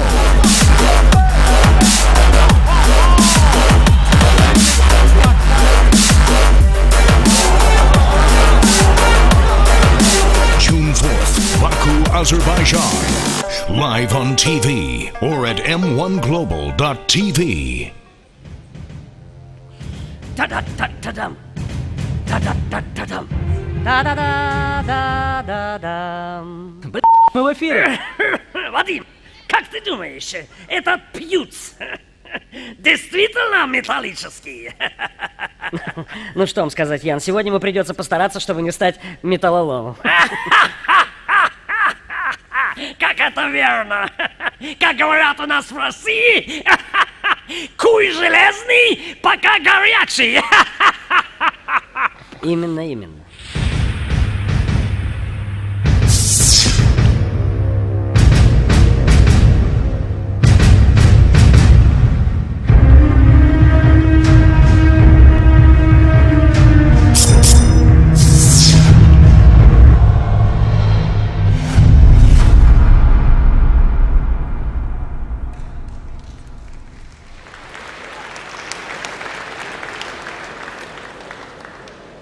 Уважаемые поклонники смешанных боевых единоборств, представляем вашему вниманию трехраундовый супербой в полутяжелом весе.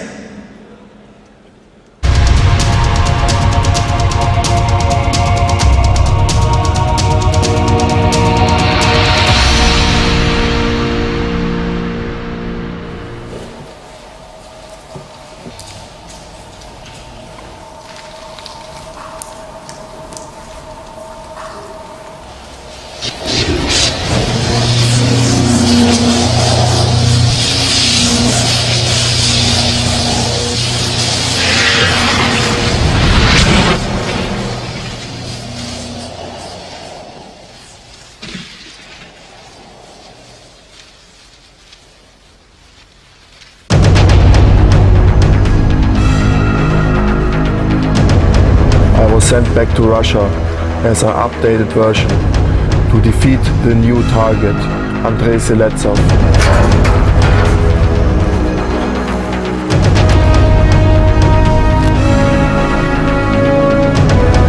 Every part of me became stronger.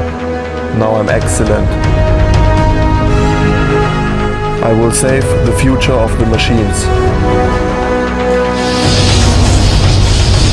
Seledtsov, you made all these fake T-800s But now you're gonna face the real version, the one and only version of the Terminator. You better bring your bazooka with you.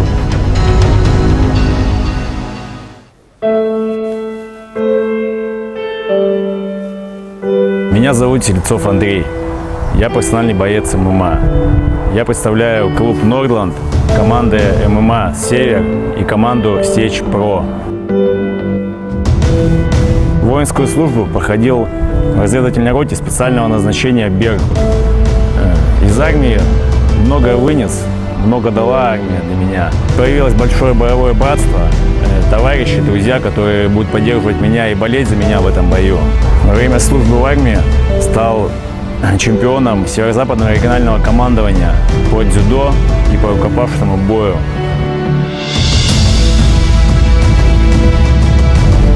С тренерами разбирали противника и выбрали тактику. Короткие, быстрые серии, вход в атаке, выход с атаки. Вязаться с ним нет смысла, он крепкий. Получилось перевести, переведу. Получится нокаутировать стойки, нокаутирую.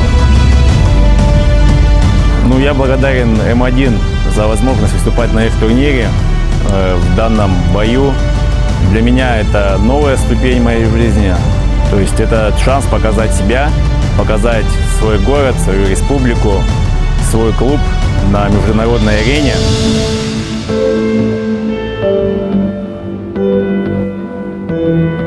Стефан, готовь свое железо под мой бронебойный.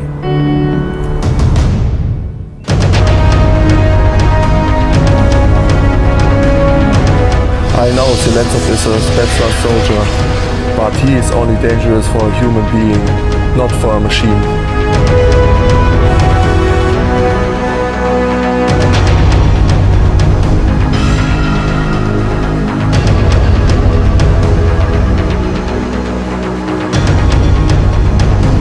You better bring your bazooka, baby.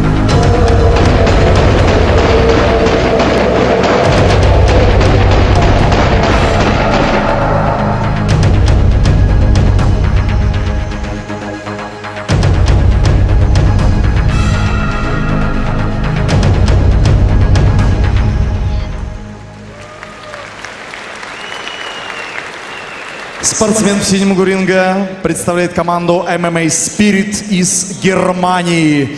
Приветствуйте, Stephan Puetz по прозвищу Т-800.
Stephan Puetz, Германия. И его соперник в красном углу ринга представляет Российскую Федерацию, команду ММА «Север» из Республики Коми и команду «Сечь-Про» из столицы смешанных боевых единоборств России, города Санкт-Петербург. Встречайте! Андрей Селедtsov!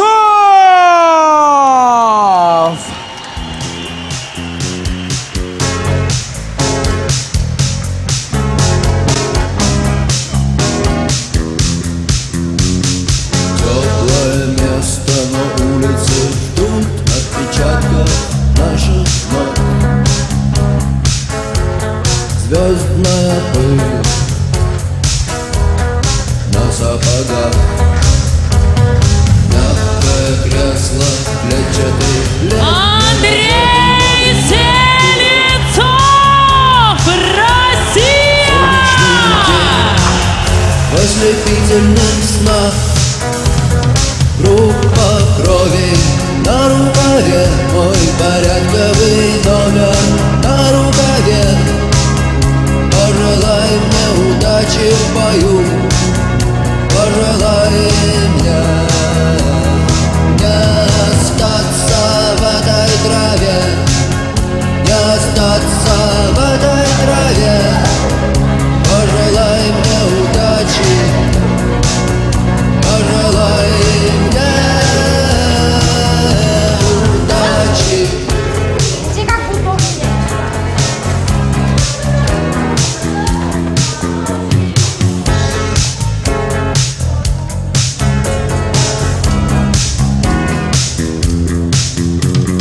Есть чем платить, но я не хочу победы любой ценой.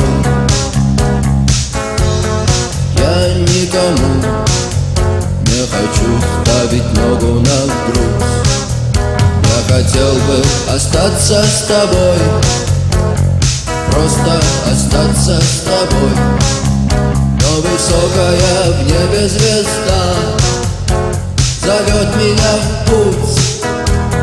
Группа крови на рукаве, мой порядковый номер на рукаве. Пожелай мне удачи в бою.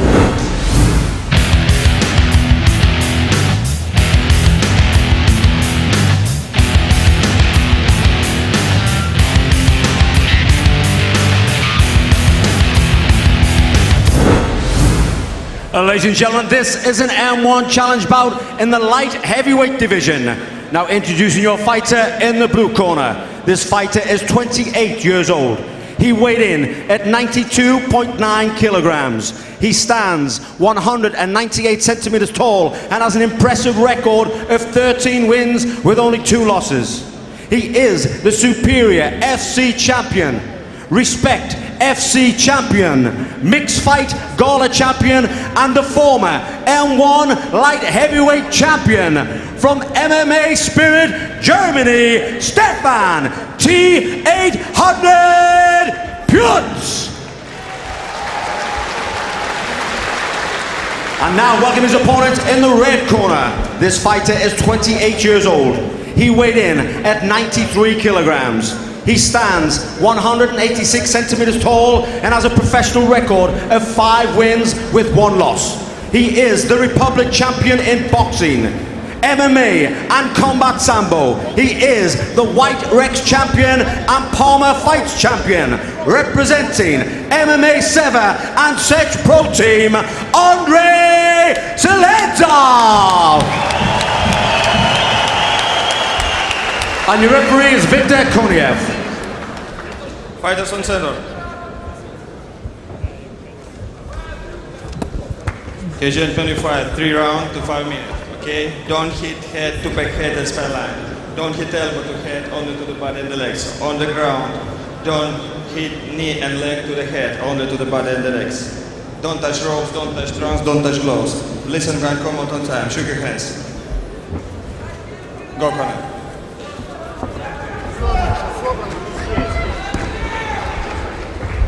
Судья готов?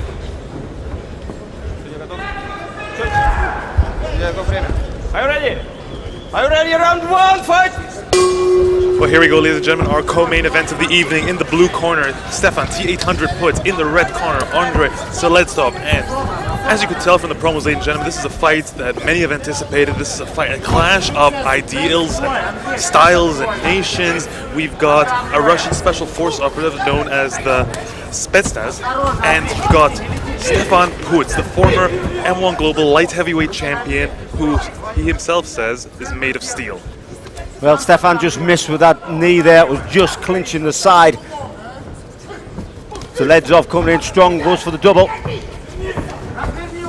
you know, we've had a long discussion about what we believe Puetz should do and change and whatnot coming into this fight. We both picked him to win that first fight. Oh, takedown early there by Seledtsov. Seledtsov's strong, he's heavy on his opponent. Oh, they nearly both fell out the ring there. Yeah, that's what happens when you're heavy on your opponent. Referee wisely just lets them stand where they are, back in the normal position. Yeah, Seledtsov's got a tight clinch. And the crowd is chanting Russia big time. Seledtsov is a former member of the Spetsnaz, the Russian Special Forces, and eventually transitioned to MMA and has now compiled a 5-1 record, which includes a 4-fight win streak, which led to his eventual M1 Global signing. Now, this is a huge task ahead of him in his M1 debut. Well, it'll be a big feather in his cap, a huge feather in his cap if he beats Stephan Puetz. Well, something like this, a win over Stephan Puetz should automatically propel him to a title shot, just by in terms of elimination here. He's taken out someone who reigned as M1 Global's light heavyweight champion for nearly 2 years, who won the title on a Fight Tonight performance, who lost it in a performance we both believe he shouldn't have lost it over. Something that we should definitely note, though, Ian, is that Puetz has gotten used to fighting 5-round fights. This co-main event is not a 5-round fight, it's a 3-round fight. He's a bit of a slow starter, so I wonder if that's going to affect him this time. That's the problem with Puetz. He doesn't push for the finish as quick as what other fighters do. You know, he grinds you down, wears you down, and then by the end of the fight, he's notched up all the points in the round. So hopefully he's went back to the drawing board after his last loss and tried to push things just a little bit quicker. But you never know, that might be his style, he may never change. But we'll sure find out. But that was a beautiful jab there by Seledtsov.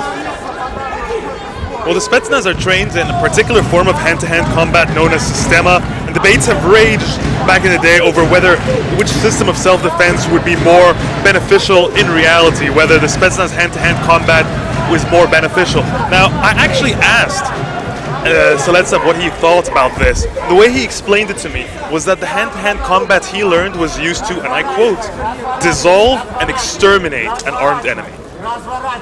Well, he's quite serious about it. Well, he has to exterminate the T800, that's for sure. Certainly does. Man made of steel here. Well, I did notice Stephan Puetz took a few punches when he's trying to go in to get the clinch. We know that Stephan Puetz has got good knees. He fought Marcin Tybura, the light heavyweight and the heavyweight champions both fought together, obviously Puetz being the light heavyweight, and he beat him, and how he beat him was with those knees.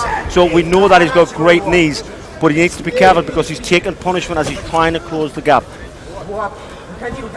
Should also note that Tybura went on to the UFC shortly thereafter.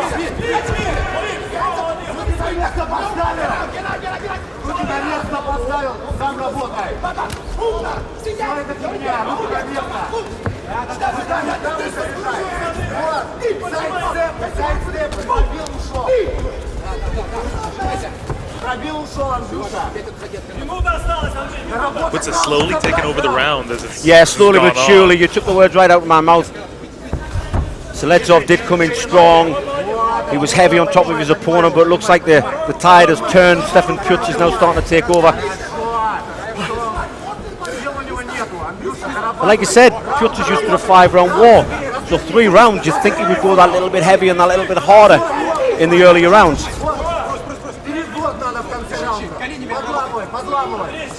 Some fighters are just slow starters, and it's something they can't seem to get out of their system. You end up starting slow, you work your way up from there, and somehow they end up... nice trip. And right into a corner, too, where Puetz can't really get himself aligned again.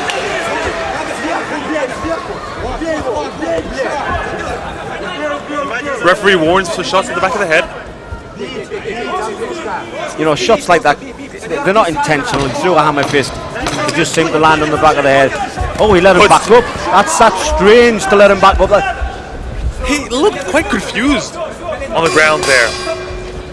He looked like he could have passed guard, opted not to, kept punching, got punched the back of the head. The referee warned him, he decided to stand up. It was quite an odd sequence of events for Seledtsov, but let's not forget he is 5-1. He's still remarkably inexperienced in comparison to his opponent. Certainly. And he's never fought on this sort of a stage before. He's fought on the Russian regional scene. All 6 of his fights were on the Russian regional scene, but they were on much, much lower shows, many of which don't even stream live. There's a beautiful knee coming in from Stephan Puetz. He knows his knees work. His knees are one of his favourite moves. But this is where Seledtsov was heavy on top position. But do you think those takedowns were enough to still snatch the round, though? I'm not sure. We did see Stephan Puetz come back stronger at the end of the round. But again, he got the end. Seledtsov got a takedown right at the very end. Hammer fist on the back of the head, then stood back up for some reason.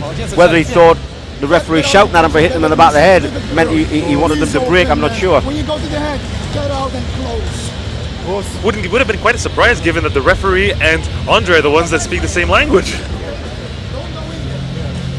But then again, it's a fight and anything's happened. Things are going through your mind. Maybe nothing's going through your mind at all at that moment. And the referee, interestingly, there was wiping down Seledtsov. He's just doing the same to Stephan Puetz now. I see. It's only water. You know, I watched the corner men. They threw water over Stephan. It's not oil.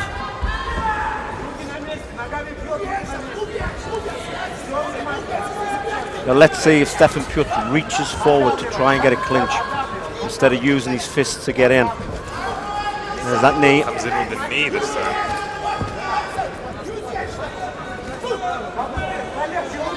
Puetz has always had good movement. He's always known how to use his reach as well. Sometimes lets it get at him. But he needs to let his hands go. See there, he's reaching again. He's reaching again. You beat me to it, Ian. It's always been my concern. It's always like, I just want to see just one step further. He's got the arsenal. He's just not applying it the way he should right now. Puetz just threw kicks in the knee, but he hasn't threw a punch yet. We're nearly into 1 minute. There he goes for the takedown. Punches can set up a lot of things. The punches set up the kicks, the punches set up the takedowns. And nicely done into half guard. And he's mounted. He's mounted. There. This could be big trouble now for Seledtsov. And look at Puetz walking him away so you can get a clear angle on him. That's experience right there. Yeah, you got to be aware of what's around you, and obviously what's around him is the cage wall at the bottom. You know, you can climb up that and get a reversal, and he gets it. He gets it. He gets it. And that was brute force too. That was more force than technique, if anything. There, that's some serious power. Stephan Puetz has to get back to his feet. He does. Well, he was in a dominant position. There's the knee's going to come in. There we go.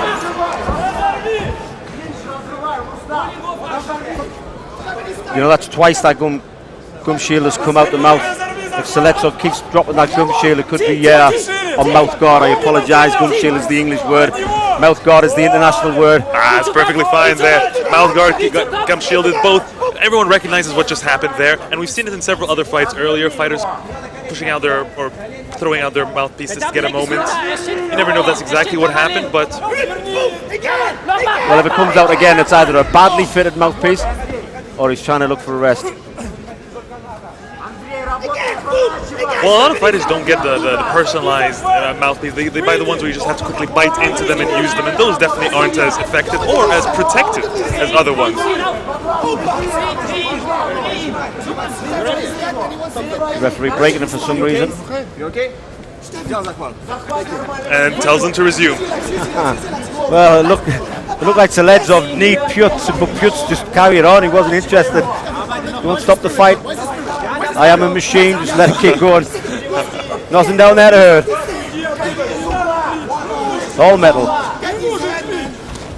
And ever since we started doing commentary together, I have not seen Puetz get stopped in a fight. Even when he lost to Nemkov, he lost a very, very close decision. I've never seen him get anywhere near close to being stopped. So he's as much machine as he is man, as far as we can prove.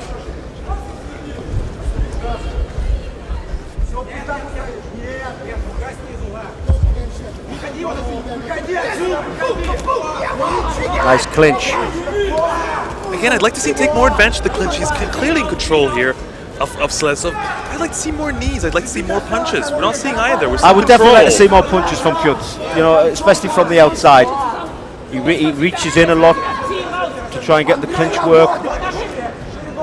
He's got the hands together. If he clasps them hands together, this could be a takedown. Now the free again. Well, it's definitely a Puetz round.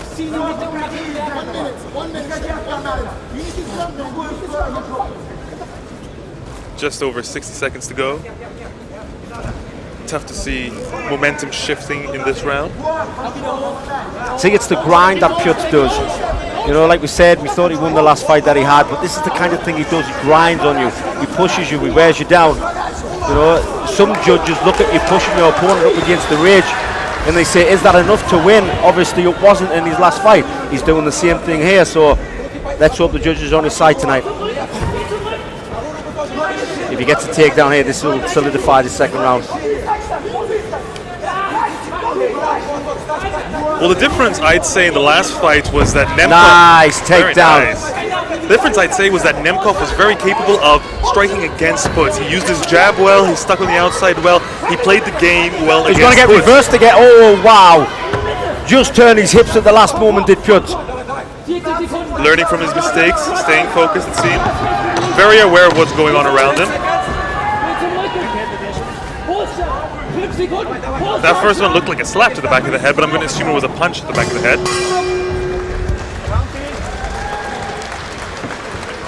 Well, that was definitely a Stephan Puetz round. Certainly. Slight, hard to say who got the first. Yeah, slight question mark there, Ian. So basically, it could be this round to play for. But take a good look at Seledtsov. Doesn't seem to have the same shimmer in his eyes as he did walking down to the rage earlier.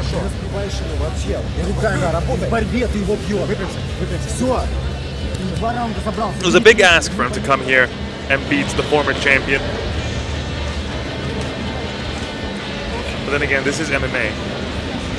Well, you know what they say, believe is to achieve, so he obviously believed in himself, otherwise he wouldn't have took the fight. You know, it's a big fight for him to take, but, you know, you beat Stephan Puetz, that just shoots right up to the M1 table. Well, it's a win-win situation as well. He wins, he gets shot up the rankings, but if he loses, no one's going to necessarily throw him out of the promotion and say he's not worth coming. They'd say, well, he lost to a former champion. It's legitimately a win-win situation for him. I can completely understand why he took the fight.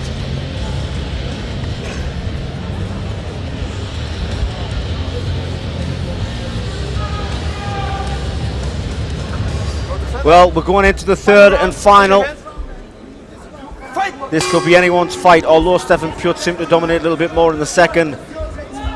The fight ain't over. Nice shot.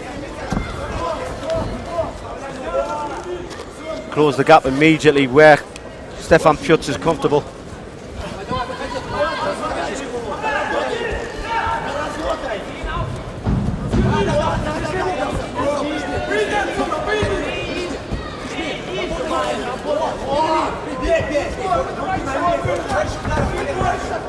Yeah, Stephan needs to use his hands a little bit more, even just for little things like that to get there, to get the shot. Make your opponent look like you're going to punch him, drop down, take the shot.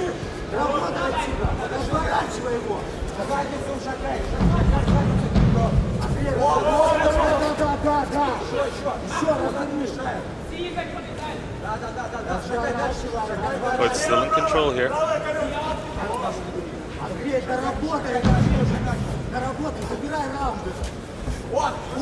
Yeah, Seledtsov obviously knows that he was down. He's switching his opponent now. He's wanting to take control of this fight. Definitely wants to take control of this round. I mean, for those watching at home, you know, it looks like they're just grabbing a hold of each other and putting each other up against the ropes, but there's a lot of skill going on, and this is one of the moves that gets you exhausted more than anything else. You can kickbox, you can grapple, but the standing grappling work here, up against the ropes or up against the cage, it is exhausting. Very underrated and very underappreciated by crowds. They don't tend to enjoy this, what they see as a stalemate in the fight.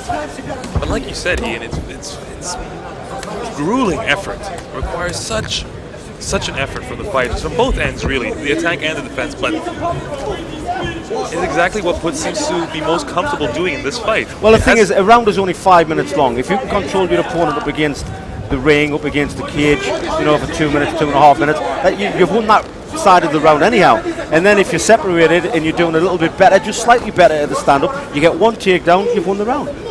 You know, it's a tactical move. Nice knee. Going high there, he went for the face, just missed it. Might not be the most appealing strategy, but it certainly is strategic. Well, we're halfway through this round.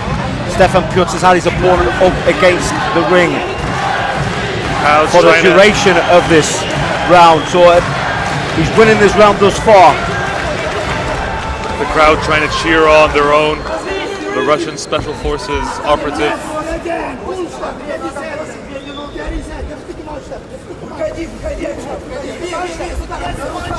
That's what I'd like to see Puetz do more. See the nice little uppercut he gave. The more you give your opponent things to think about, the more things you can do to him. You know, you make him think that he's going to get hit, you get the leg like that, take him down. Well, Puetz has got the variation in his game. I just want to see him piece it together a lot more. He gets stronger as the fight goes on, but those early rounds can be so costly if he does not watch out. Well, he's in half guard.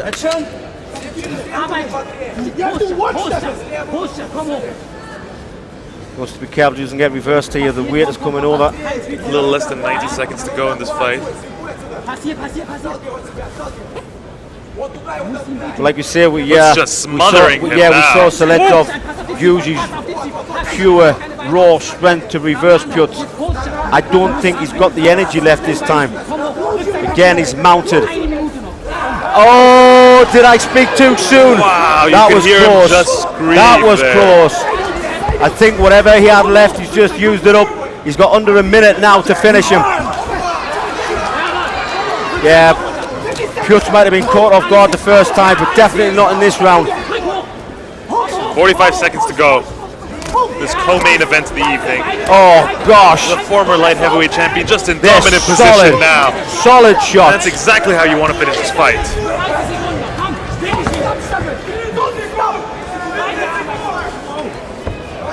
Cornerman telling him not to stop. He's going for the arm triangle. Needs to be careful not to lose position. Once he secured that arm triangle, he could have jumped aside, but you know, with only 15 seconds left now, he needs to just stay where he is, throw it down, and finish this fight comfortably. Final seconds of the round. Seledtsov was unable to lift him up again. Whoa! Not enough. I don't think it's enough. And certainly too late. But that just shows what this man is still made of. Seledtsov does not give in until the final second of the third round, even after being ground and pound. Wow, what a fight. I like to think it's gone to Puetz, but we'll take it over to the judges and find out.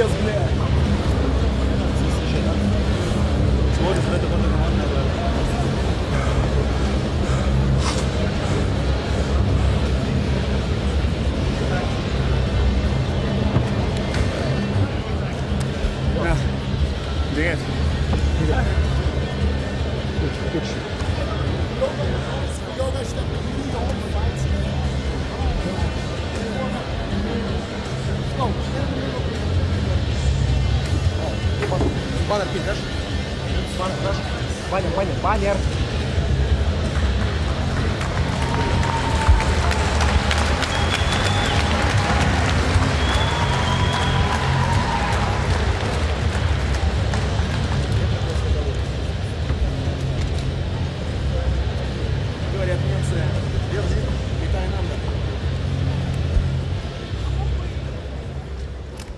Ladies and gentlemen, after 3 rounds of action, we go to the judges' scorecard for a unanimous decision in favor of your winner, Stephan T-800 Puetz. Stephan Puetz, команда MMA Spirit Германия. Stephan Puetz. Наши аплодисменты Андрею Селедцову. Андрей, мы тебя благодарим за поединок. Ну, скажи буквально несколько слов, чего не хватило для победы, что скажешь о сопернике? Ну, очень мощный парень. Недооценил? Нет, дооценил, конечно, но первый опыт на такой арене дал свое, взял свое, вернее. Что скажешь по поводу организации турнира M-1 Global? Все шикарно. Говорил вчера на пресс-конференции. Спасибо Вадиму Финкельштейну и всей компании. Спасибо ребятам, которые меня поддерживали болезнями. Спасибо тебе, Андрей. Спасибо, удачи. Побед в ринге. Спасибо. Стефан тоже хочет что-то сказать. С победой! Stephan Puetz, Германия!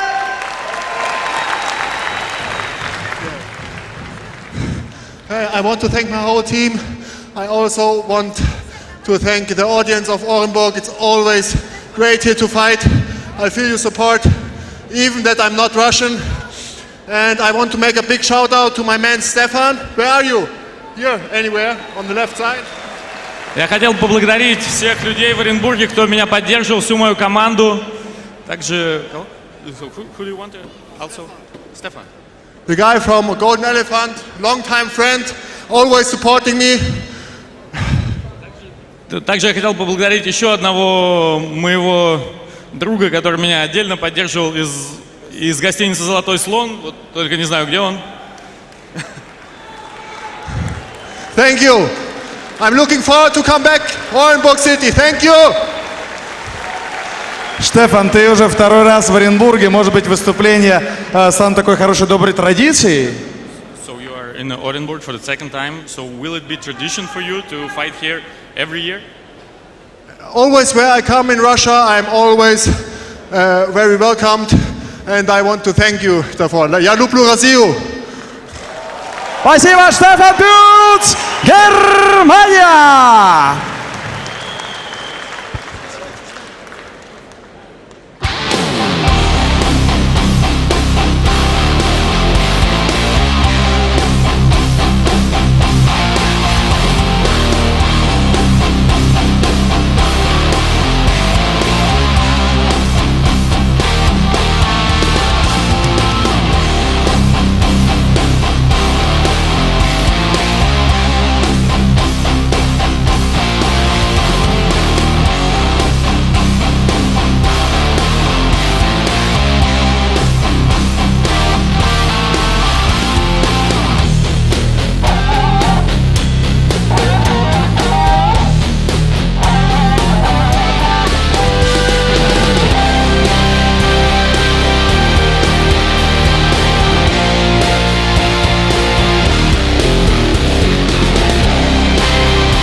Ну что ж, господа, впереди остался еще один бой, бой титульный. Мне кажется, что соперников вы тоже очень и очень хорошо знаете, но им нужна ваша поддержка, и уверен, что вы их поддержите. А я с огромным удовольствием хочу поблагодарить в очередной раз наших партнеров, наших спонсоров и друзей. Партнер турнира – региональная общественная организация «Новый поток».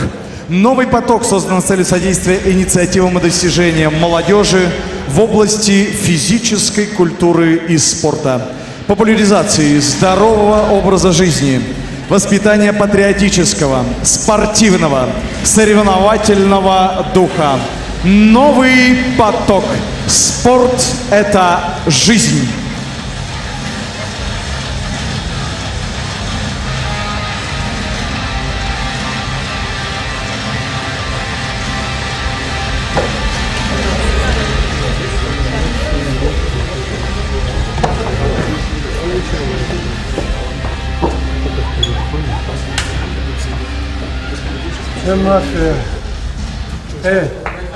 Мы благодарим партнеров турнира, строительную компанию ВБК, город Бузулук, компанию Орентранс КамАЗ, официальный дилер ОАО КамАЗ, Надежные автомобили, оригинальные запчасти, качественное сервисное обслуживание. Орентранс, КамАЗ, технологии победителей. Улица Авторемонтная, 5. Официальный дилер Hyundai в Оренбурге. Автосалон Orenburg на Волгоградской. А также партнер турнира «Белое такси» 4440. Клиенты доверяют, компания оправдывает доверие. Благодарю вас, господа.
Well, Ian, the co-main event is just behind us now, and we got to see Stephan Puetz show us why he's a little machine-like after all. What do you think of his performance? There's only one machine in this room.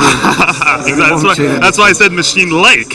We know who the machine actually is here. But honestly, though, Stephan Puetz's performance, do you think that was enough to warrant a title shot, a rematch, a third one, a trilogy fight against Viktor Nemkov? Without a doubt. I mean, like we said, this is our view. Was when we commentated on his last fight, we thought he'd won.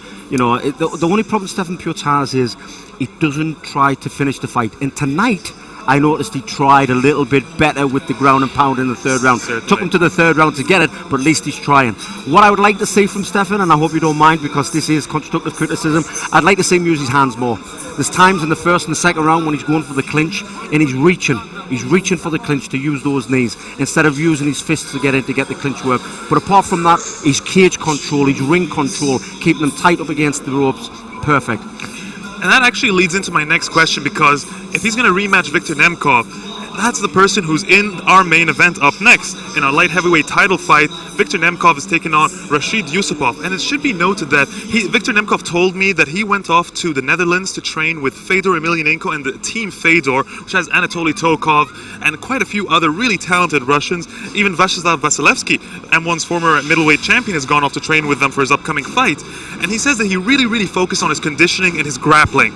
Do you think, and I mean, this might be a rhetorical question here, but do you think training with one of the greatest of all time, if not the greatest heavyweight of all time, is going to impact Viktor Nemkov? It goes without saying, because even if Fedor was there just for the advice, you can't pay for that advice. You know, this guy is the best heavyweight in the world, you know, he's the greatest of all time. Just getting the advice from him is enough. And going there to learn the ground, and I'm sure what we're going to see tonight is some of them throws that Fedor is used to doing. You know, he'll have learnt them, he'll have showed them, and you know, it's going to be a different fight tonight, different fighter. Certainly is. And what do you think Rashid Yusupov has to do to make this either competitive or to win this fight? To be honest, I think he has to get him down on the ground and keep it there. Obviously, you know, they've been learning how to do takedowns, but I think if he's put on his back, it may be a different game plan. So what he has to do to win the fight, I think, is get him on the ground, keep him controlled, ground and pound, or go for a submission. I'm excited, Ian. I'm excited. This is going to be fun. Main event coming through shortly. Его отец Аман, вся команда. Все в сборе, друзья. Предваряет следующий поединок. Шоу барабанщиков Давлет Хан. Приветствуйте!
you think that's all we can give you?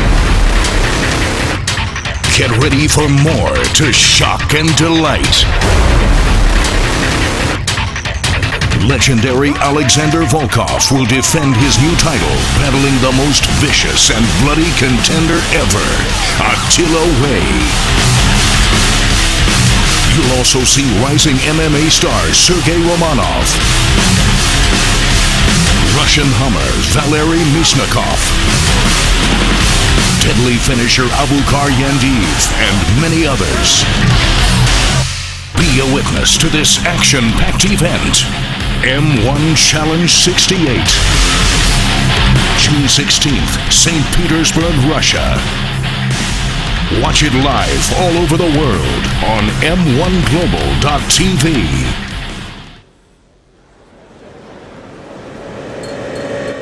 Уже скоро в Санкт-Петербурге 16 июня Шлеменко и Василевский. Это будет финал М1 Гран-при в среднем весе. А прямо сейчас, уважаемые поклонники боевых искусств, представляем вашему вниманию главное событие сегодняшней битвы в сердце континента.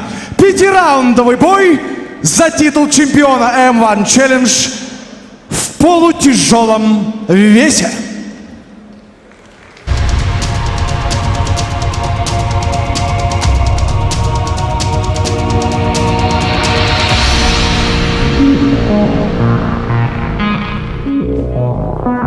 Мне предстоит биться с Виктором Немковым. Немков хороший боец, очень опытный боец. Можно сказать, один из лучших бойцов России, полутяжелой России. Дрался с многими хорошими бойцами. А Виктор, я думаю, он универсальный боец, он чувствует себя хорошо как и в стойке, так и в партере. Функционально очень хорошо подготовлен. Зная это, я готовился к этому. Готовился с 5-раундового боя. Много боролся, много работали в стойке. Но я думаю, я готов.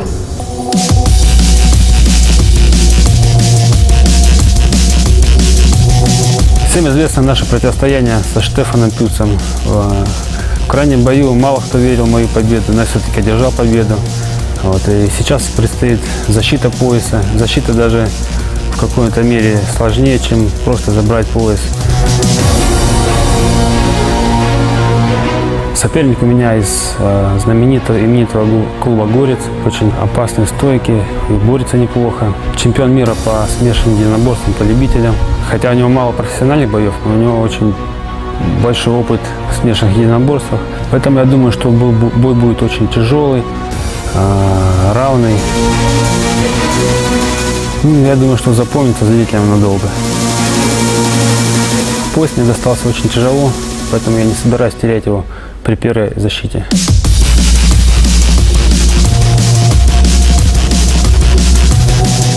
Тренировочный процесс у нас проходил в Старом Осколе.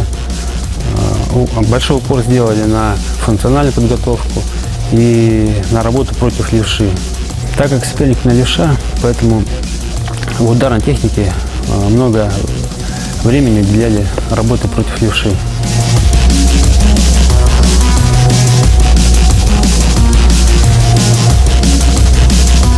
Я хочу забрать этот пояс и удержать его как можно дольше. Витя, в клубе «Горец» уже есть один пояс. Надеюсь, в бой 2. Рашид, пояс останется у меня. И точка.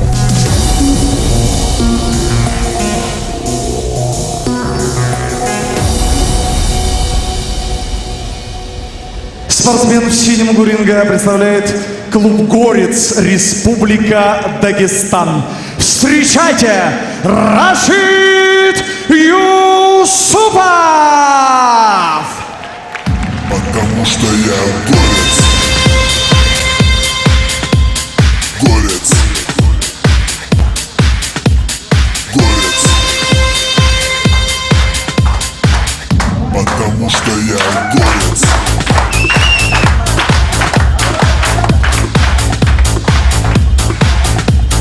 Горец. Горец. Потому что я горец. Раунд!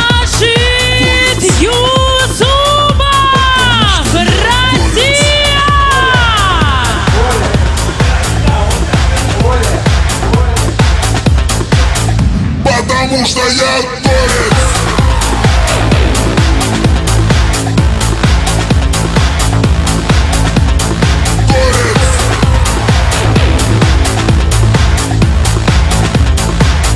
Потому что я борец. Потому что я борец.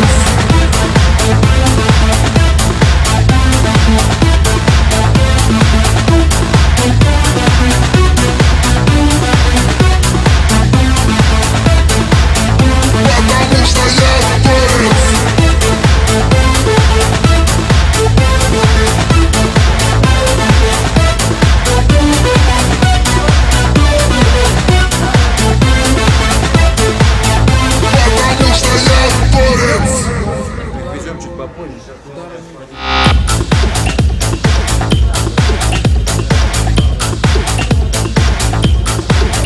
Дамы и господа, в красном углу ринга действующий чемпион M-1 Challenge в полутяжелом весе. Спортсмен представляет клуб Александр Невский ОЭМК, город Старый Оскол. Встречайте, Виктор Немков!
Ladies and gentlemen, this bout is for the M1 Challenge Light Heavyweight title. Now introducing your challenger in the blue corner. This fighter is 23 years old. He weighed in at 92.7 kilograms. He stands 185 centimeters tall and has an unbeaten record of 7 wins with no losses. He is national MMA champion, European MMA champion, world MMA champion and international master of sports in MMA. From Gorets Team Dagestan, please welcome Rashid Yusupov. And now your fighter in the red corner. This fighter is 28 years old. He weighed in at 93 kilograms. He stands 185 centimeters tall and has an impressive record of 25 wins and 2 losses. He is the winner of the World Combat Sambo Cup, winner of the first season of M1 Fighter reality show. He is the current M1 Challenge Light Heavyweight Champion from Alexander Nevsky, Russia, Viktor Nemkov. And your referee for this bout, Marco Bruisen. Red corner, blue corner, center of the rage.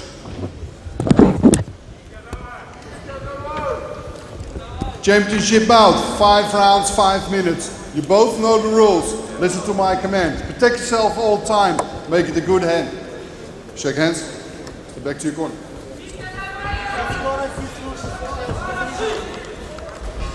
One to the back, one to the back, one to the back, to the back.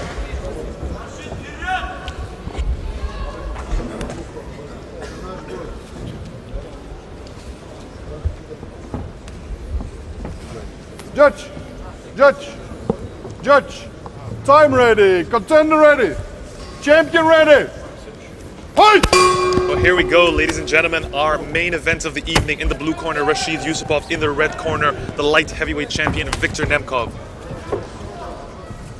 Well, as we said on VT, Yusupov, I think, will have to take this down to the ground, keep his opponent there, submit or ground and pound him, because I just think Nemkov is going to be too good at standing. But like I say, he's been learning the grappling with the throws. greats. Yeah, with the greatest. The grappling throws, the takedown defense, the takedowns himself. You have to learn how to do it to know how to avoid it. Indeed, and I mean, Fedor is watching over this fight right now. He's sitting right ringside right now. Oh, I like it. Nemkov's already a little more aggressive than he was against Puetz. Well, Yusupov's has to be coming into this fight with a little bit of confidence just because of his record alone, 7-0. Well, it's an impressive record, and he also trains with the renowned Goretz fight team in Dagestan. As you saw, he got a hero's welcome as he came out. The entire team, because there were a lot of them were on the amateur championships, the entire team came out chanting his name and cheering him on. So that's got to be a big boost for him as well. And that's also where M1's middleweight champion trains as well, Ramazan Emiyev.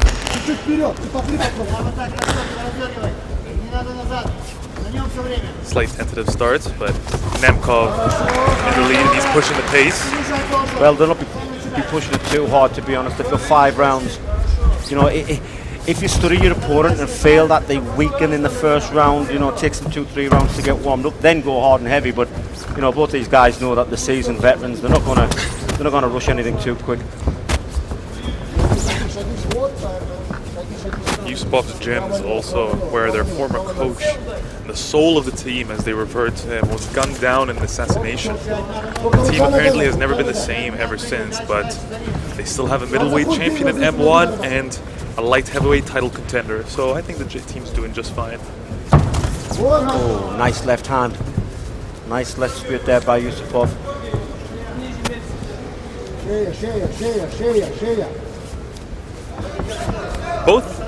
Both fighters actually started out their careers under M1 Global's banner, so it's very interesting to see them converge at this point in their career. Both of them being born and bred out of the M1 Global promotion. Yusupov is doing very good in the exchanges right now. You know what, I was just about to say, I'm surprised that it's been on its feet this long, because we know Nemkov's well known for his striking ability. You know, Yusupov must be really comfortable. I thought he would have went for the takedown, tried to get on top of Nemkov and finish the fight from there. But he might be lulling him into this false sense of security, but you know, 3 minutes gone in the fight, I think he's quite happy to stand. Well, the Goretz team in Dagestan is not one that tends to entirely focus on grappling or the grappling arts in general, wrestling or whatnot, like most of the other Dagestani teams do. It's quite the thing that actually differentiates them a lot. They tend to use that wrestling base to create a striking advantage, where they know they can't be taken down, they know they're comfortable on the ground, but they prefer to strike with their unsuspecting opponents. Oh, nice left hand again. It's the sort of approach you tend to get out of Emiyev a lot, and I'm wondering if that's what we're going to see out of Yusupov tonight.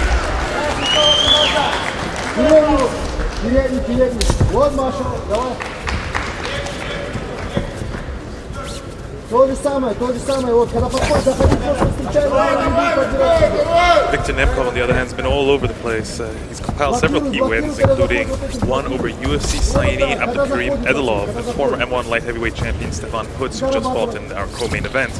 It was a 12-1 record, and the losses to Vinny Makales for the light heavyweight title in M1 back in 2011. A lot has changed over those 5 years, Ian. A lot.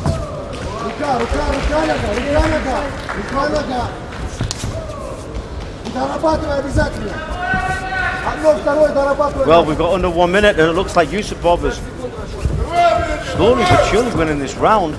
You know, more so the fact that he's hitting his target more than what to what Nemkov is. Certainly seems so.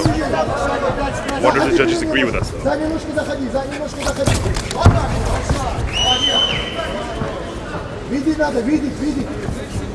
little bit of blood on the right kneecap there. If you notice the side of the kneecap. Interesting. See it now, yeah. It's dripping down. To be honest, he could have had like a mat burn or something there with a bit scar, and it's come off because it's an unusual place. Normally you get it on the shin if you clash shins, but You know, it's interesting. We've seen quite a few fighters with that carpet burn from the ring today. Don't regularly see that, or at least I haven't. Went for a spinning kick. Oh, just a little too late. I don't think it was enough to lose the round. I think he just hipped it. The striking just seemed a little bit more clinically crisp. Yusupov, yes.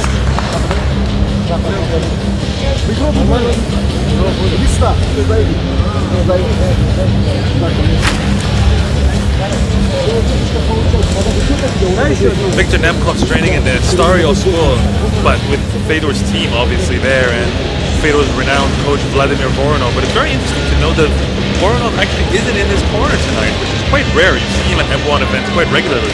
Yet here we are tonight, and different coaches talking to Nemkov. I wonder if that's going to have any impact on his psyche at all. Some specific fighters like having certain people in their corner regularly. If that doesn't happen, it might affect defensively. I don't think you agree with me there, Ian. I do agree with you, yeah. Sometimes all it takes is one little bit of advice, the correct advice. It may only be a small thing, but in between rounds you get that one little bit of advice which can change the whole fight around. I also feel that there are certain fighters who only respect and listen to very key people in their life, that things go through to them more when they hear it from a very specific person. And if that's their father-like coach figure, like a Vladimir Voronov is, then I think that would be very key to have in his corner. But anyway, we'll see how this plays out over the following up to 4 rounds. Oh, nice knee to the body. Yusupov threw a lovely knee. Nemkov shot in, ended up going to his knees and followed up with a knee. I don't know if it's wrong for me to say, but Yusupov just looks that little bit sharper than Nemkov right now. Really does. I'll have to agree with you there, Ian. I don't like that he's consistently moving backwards, though. I'd like to see him go forward against Nemkov. Because Nemkov's capable of backing him up. But it seems he's got the awareness to not get caught in the corner.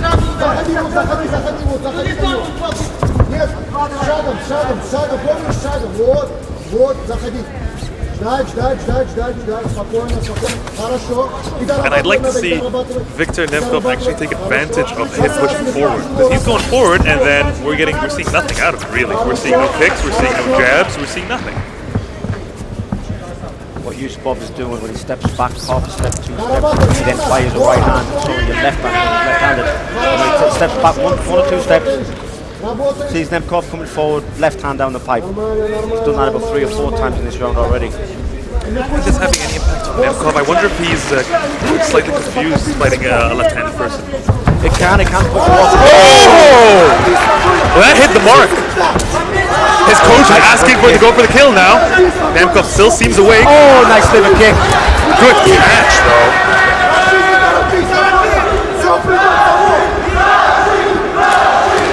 Yusupov might have waited for the kill for a short time, but I think he was very clever not to wait for the kill too much. So sometimes fighters can go over the top, get a little bit too excited and get caught in something. It's a dangerous move up against a fight like Nemkov. Surprisingly, the crowd seems to be in Rashid's favor. They're chanting Rashid's name right now.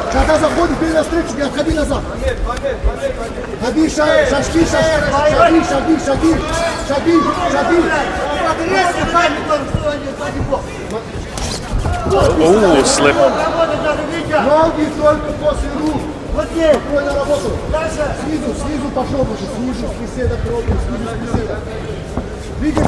Вот так, Витя, молодец! That left hand every time Nemkov takes half a step forward. Releasing that left hand. Встречай, Витя, I was just about to say that looked very close. Ногой, начни с ноги начинай сам. Под переднюю ногу, высекай переднюю ногу. Obviously southpaw versus orthodox. The left hand is the southpaw's main advantage and vice versa. The right hand the orthodox main advantage. So that is something they have worked on, because every time you step back, Витя, it's смелей, step шаги навстречу. back, 2 steps. Да, и здесь сразу контратака. Сам атаку! But he's definitely taking that counter. Провалил, сам заходи, Рашид! Корпус. Конкрет, голова, Honestly, working out for him, we truly believe, or at least like what we spoke about earlier, was that it would require the grappling elements of the game. And To be honest, not that I don't think Yusupov has a striking background, because obviously he's proven he has. I just didn't think it was Nemkov. And I honestly think Nemkov didn't see this coming as well, because as he said earlier, he trained specifically, conditioning for 5 rounds, and was grappling. That's not to say he didn't do any striking whatsoever, but that's to say that it maybe doesn't expecting a takedown. Exactly. 2-3 удара должно быть. Вот, еще. Вот так. Big miss there, Nemkov trying to take advantage. Up against the ropes. He's going to go for a trip. Hitting with the, just peppering him slightly. Some to the knee as well.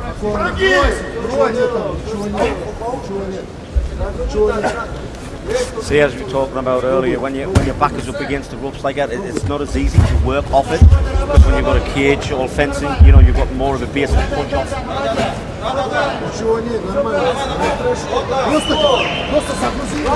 admit the ring ropes particularly, or the ring versus cage debate, I think the ring's weakest element, in my opinion, is this sort of position. Nice takedown. Oh, and a good knee too! That knee hurt him. He doubled up there.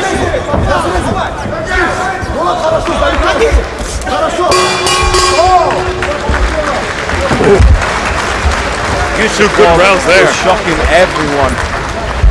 You know, there's no, obviously with the record of 7-0, there's no Я такой первый. У тебя все, он не реагирует, у реакции не хватает для тебя. I didn't think he was going to dominate like this. Он не быстрый. Мужичок ему в лед. Dagestan's Goretz fight team looking to have their second champion. Он не успевает, он не быстро. Ты первый Active fighters right now too on the M1 roster. 2 champions at the same time on the M1 roster. That would be quite an achievement for a team that supposedly lost its soul when their former coach was assassinated. It's a sad story, but it's fantastic to see them pushing, regenerating. Yeah, exactly. Because many believe that was the end of the team, that there was nothing left, and that the team would disperse into different Dagestani fighters would disperse across different teams and would move around, etc. But believe it or not, they stuck together like glue. If anything, they're stronger now. Yeah, They certainly have. It's a brotherhood they have. I've spoken to Ramazan Ibib about it. He has a very hard time speaking about the subject. They were all very close to the coach. They saw him as a father figure in many ways, and it's just very difficult to see. And I'm sure Rashid Yusupov is thinking about him as he fights Viktor Nemkov right now. Well, wins in third of possible 5. Куда двигаться надо? Куда двигаться? Двигайся сам. Больше на ногах. Пробуй, накидывай этот куль. My goodness, you can hear a pin drop down. Very different to the way this arena was a few minutes ago. Whoa. Or all night, really. What I've noticed as well, watching Nemkov, very nice kick there. Watching Nemkov to see if he would moving forward, but as soon as Yusupov goes on his back foot, he's not chasing him down, because he knows that left hand is coming. Did I catch that correctly, or was that kick by Yusupov an oblique kick, sort of like John Jones' attack, that controversial attack? Or was it... Can I be honest with you? Sure. I missed it. I missed it. It looked to me... Oh, my! Oh, very nice! And now he's actually backing Nemkov up for the first time in the fight. He's really backing Nemkov up. Yeah, I do apologise. I missed that kick. The cameraman who's in front of us now stepped to the corner of the ring, and just as it happened, I heard you shout, so I missed the kick. It definitely looked like that John Jones oblique style kick to the knee, and if that was the case, I've never seen an M1 fight, or at least I haven't seen it so far. It would be a very, very powerful weapon to integrate into a lot of these fighters' arsenals. Even though many see it as controversial, mind you.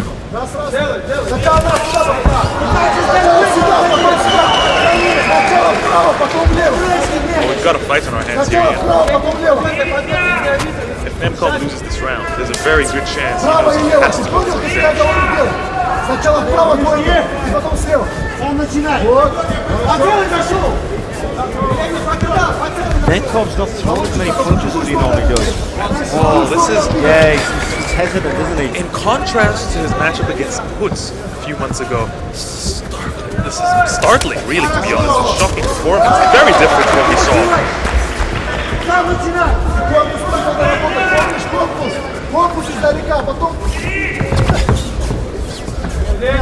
Надо начинать контрить.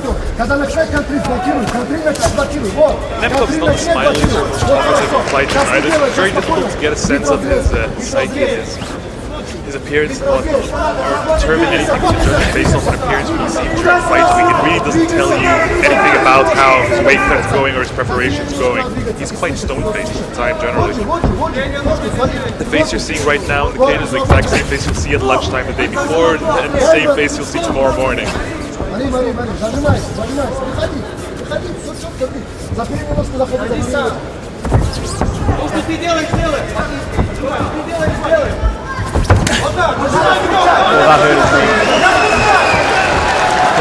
Right there, see him lift a little bit once he got kicked. Needs to go across the wall, those inside leg kicks.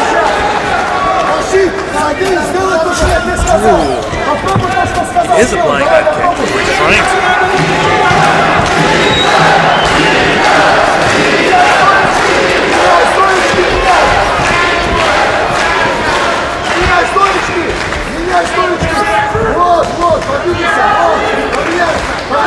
An interesting feeling out process here in the third round. Sort of re-evaluating each other, really. Yusupov coming forward now. Exactly.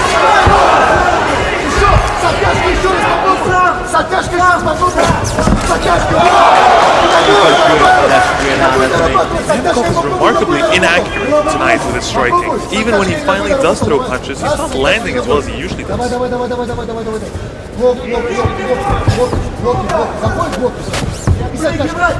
as you were saying, Yusupov's right, or left, sorry, is a thing of beauty. Very impressive though. Сделай сейчас то, что я тебе сказал. Иди то, что сказал, сделай. Легко. Turn into a little bit of a boxing match with the odd kick here and there. 30 seconds left to go.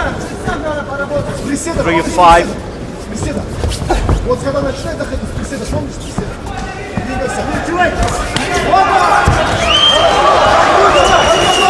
Well, I'm glad I don't have to be a judge in this fight here. It is very close, it's very close. You think that, 30 seconds left to go, 15 seconds left to go now, one would attempt to take down. Either one solidify the round with that takedown, but there's a nice left hand again. Spit flying, blood trickling, we're seeing it all here tonight, ladies and gentlemen. End of the third round there.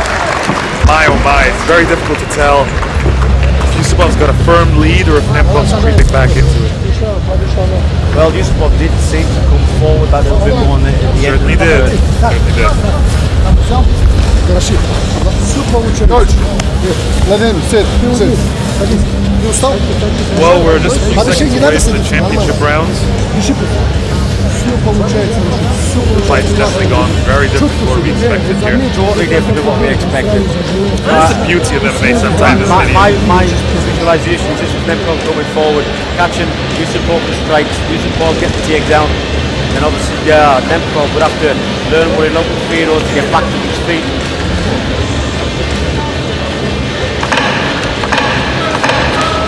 The stone-faced Fedor is watching on, very cool, calm and collected, sitting ringside. As the president of the Russian Union of MMA, and since there were amateur championships as the undercard for this M1 Challenge 66 event, Fedor naturally had to be in attendance for the show. And his teammate, the main event, definitely was the cherry on top for him.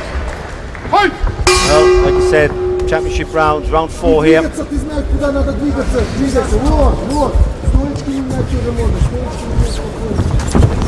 Nemkov should feel he's down slightly. Not a lot, but he's down slightly. Is that the kick you're talking about? That is the kick I was talking about. That's the side kick, the turning kick. The oblique kick is when you turn your feet the opposite way around and you're throwing with the heel. I see. And that can actually knock your knee outwards.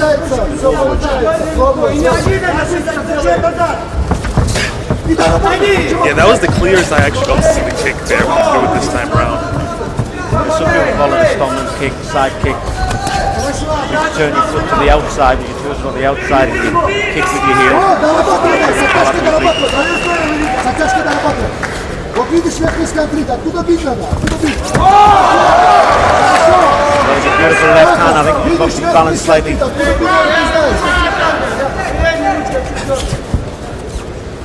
Alexei Yusupov keep up the pace. You never know what happens when it comes to judging these fights.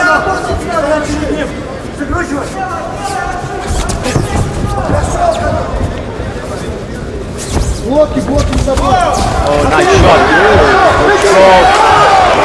You know what I love? Every time Nemkov is shot, Yusupov is on his wheel. Every time. Solid warning and a reminder every time you come in, I'm going to hurt you. Yeah, of course. Beautiful timing. Бить надо, работать надо, не останавливаться. Когда конфликт блокирует просто. Виктор, что ты бьешь? Закручивай, Витя. Nemkov must be thinking, Раз, what do I really have to do? I'm not striking up, I can't grapple with him, I can't take him down. Двигайся, двигайся, все нормально, четко работаешь. Quite a dilemma. Закручивай. Не стой перед ним. Сам, блокируй, на ножкой блокируй, ножкой. Вот. Хорошо. Двигайся, рука нога. Работай, надо, Витя. Рука нога. Сам начинай, все время сам начинай. Передняя, ты помнишь? Дальше, да. Сам. Вот так. Еще дальше. Не отпускай, Витек. Свою сторону сразу. Сейчас зайти надо. Не отпускай, Витек, давай. Закручивай. Двигался и зашел. Well, both corners are going crazy, they're both shouting advice. Режу дверь. The fight is carbon copy of all around the Сзади заряжается. Вот, хорошо. left hand again. It's still amazing that Nemkov has not been able to utilize his ground game in any way whatsoever. I mean, he's a master of sports. Снизу передний поднял, задний дал. Работать, не пускай. Жми, Витек. Раз, два. He's also a combat sample bronze medalist. He should be more than capable of working his way through these situations. Then again, those are all dates to wars, going back nearly 10 years now.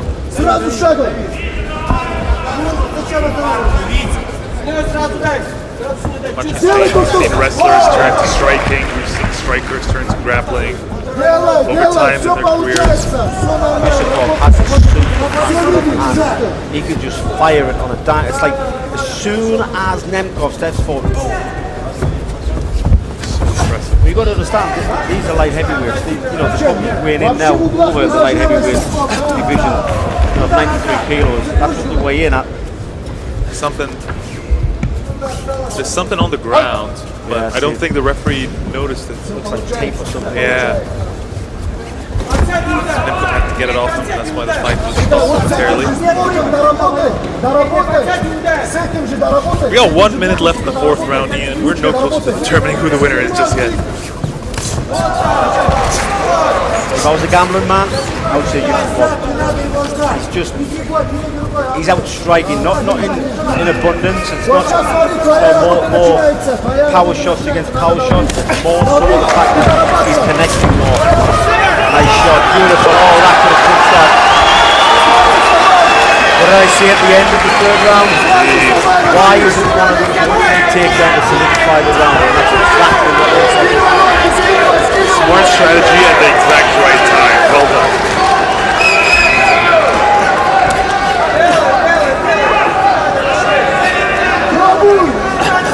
When the striking is so close, 4.5 minutes, in which it is, it's so close, get around with the takedown. Seconds to go. Solid finish in the round for Nemkov.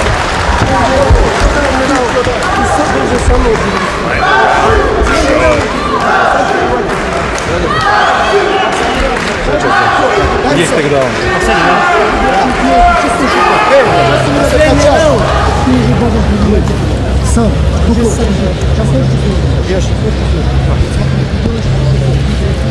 I've never seen a fighter enjoy having water poured on him as much as Nemkov just did. He closed his eyes. It was like heaven, wasn't it? Sitting under a waterfall is what it seemed like there.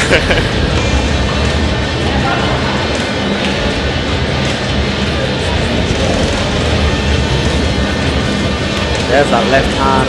And like I said, it's not so much the amount of time he's thrown it, it's how clinically he throws it. You know, it hits its mark all the time. That's an impressive shot, definitely. Yeah, beautiful takedown. That was the pivotal moment right there in the fourth round. Pivotal moment. And what the camera missed over while they were showing the replays there was Gore's coach standing and giving precise instructions about how to strike for the fifth and final round. That's what I'd like to see more of. Instead of coaches telling you, you can do this, change the position, actually give actual feedback and advice that will legitimately help your fighter progress.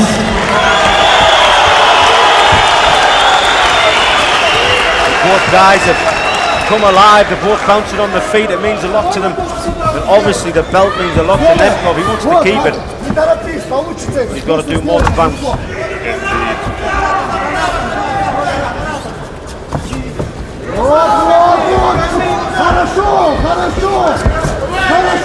Сейчас лоу-киком, то же самое с лоу-киком.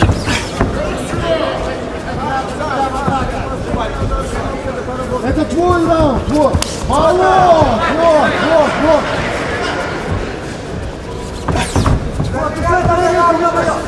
What I have liked about watching Rashid Yusupov is he doesn't look phased at all. Oh, nice. He does not look phased at all. This is a big moment for him, big moment for his team, big moment for all of them. Yet he's handling it like a pro.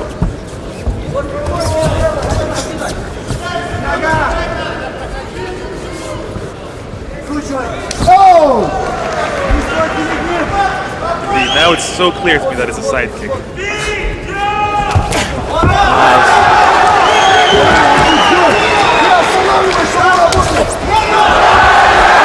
Catching that kick more now.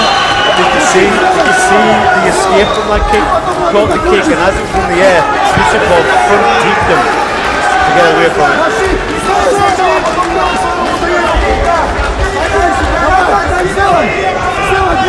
Well, when these two guys wake up in the morning, Nemkov is going to look in the mirror and see he's been in a fight. Yusupov on the other hand, so they look at this one mark on his face. Barely looks like he's taking part in the sparring session at this point.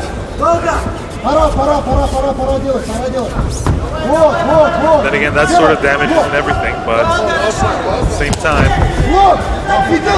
No, but what I mean is, it's going back to my thing about the accuracy of what Yusupov's had.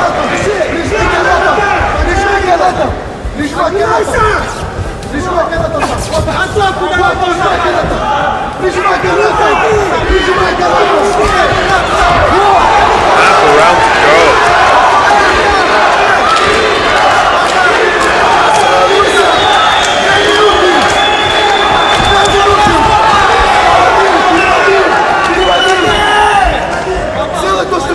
Both fighters taking turns, throwing chains at each other.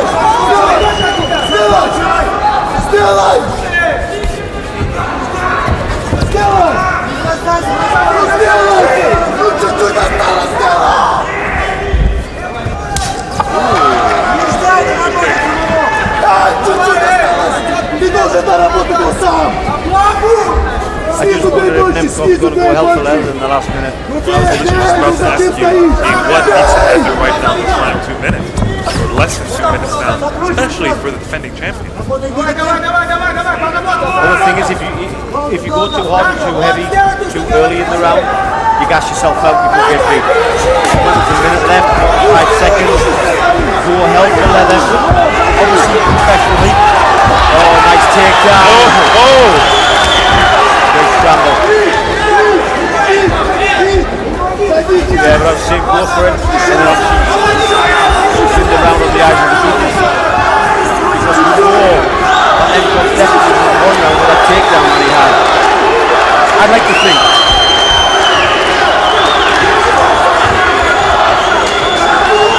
It could be as far as level terms here, 2-2 heading into the final round.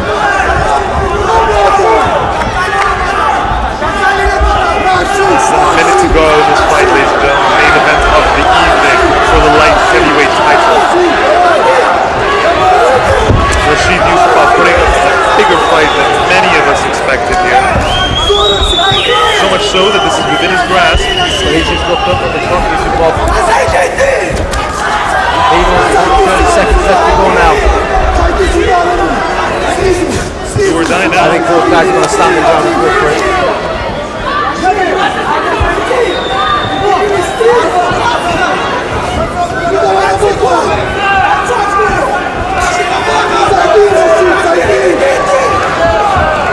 Down to the final 10 seconds. The light heavyweight title is on the line.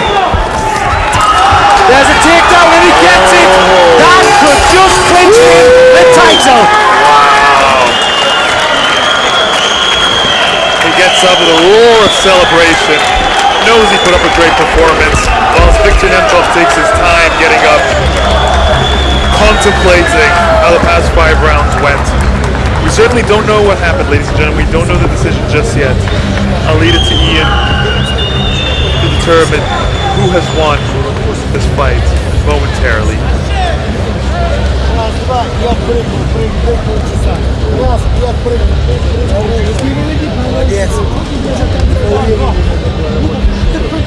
Для награждения спортсменов в ринг приглашается президент Федерации ММА Оренбуржья Виктор Фролов, президент лиги M-1 Global Vadim Финкельштейн и легенда смешанных боевых единоборств мира Александр «Шторм» Шлеменко.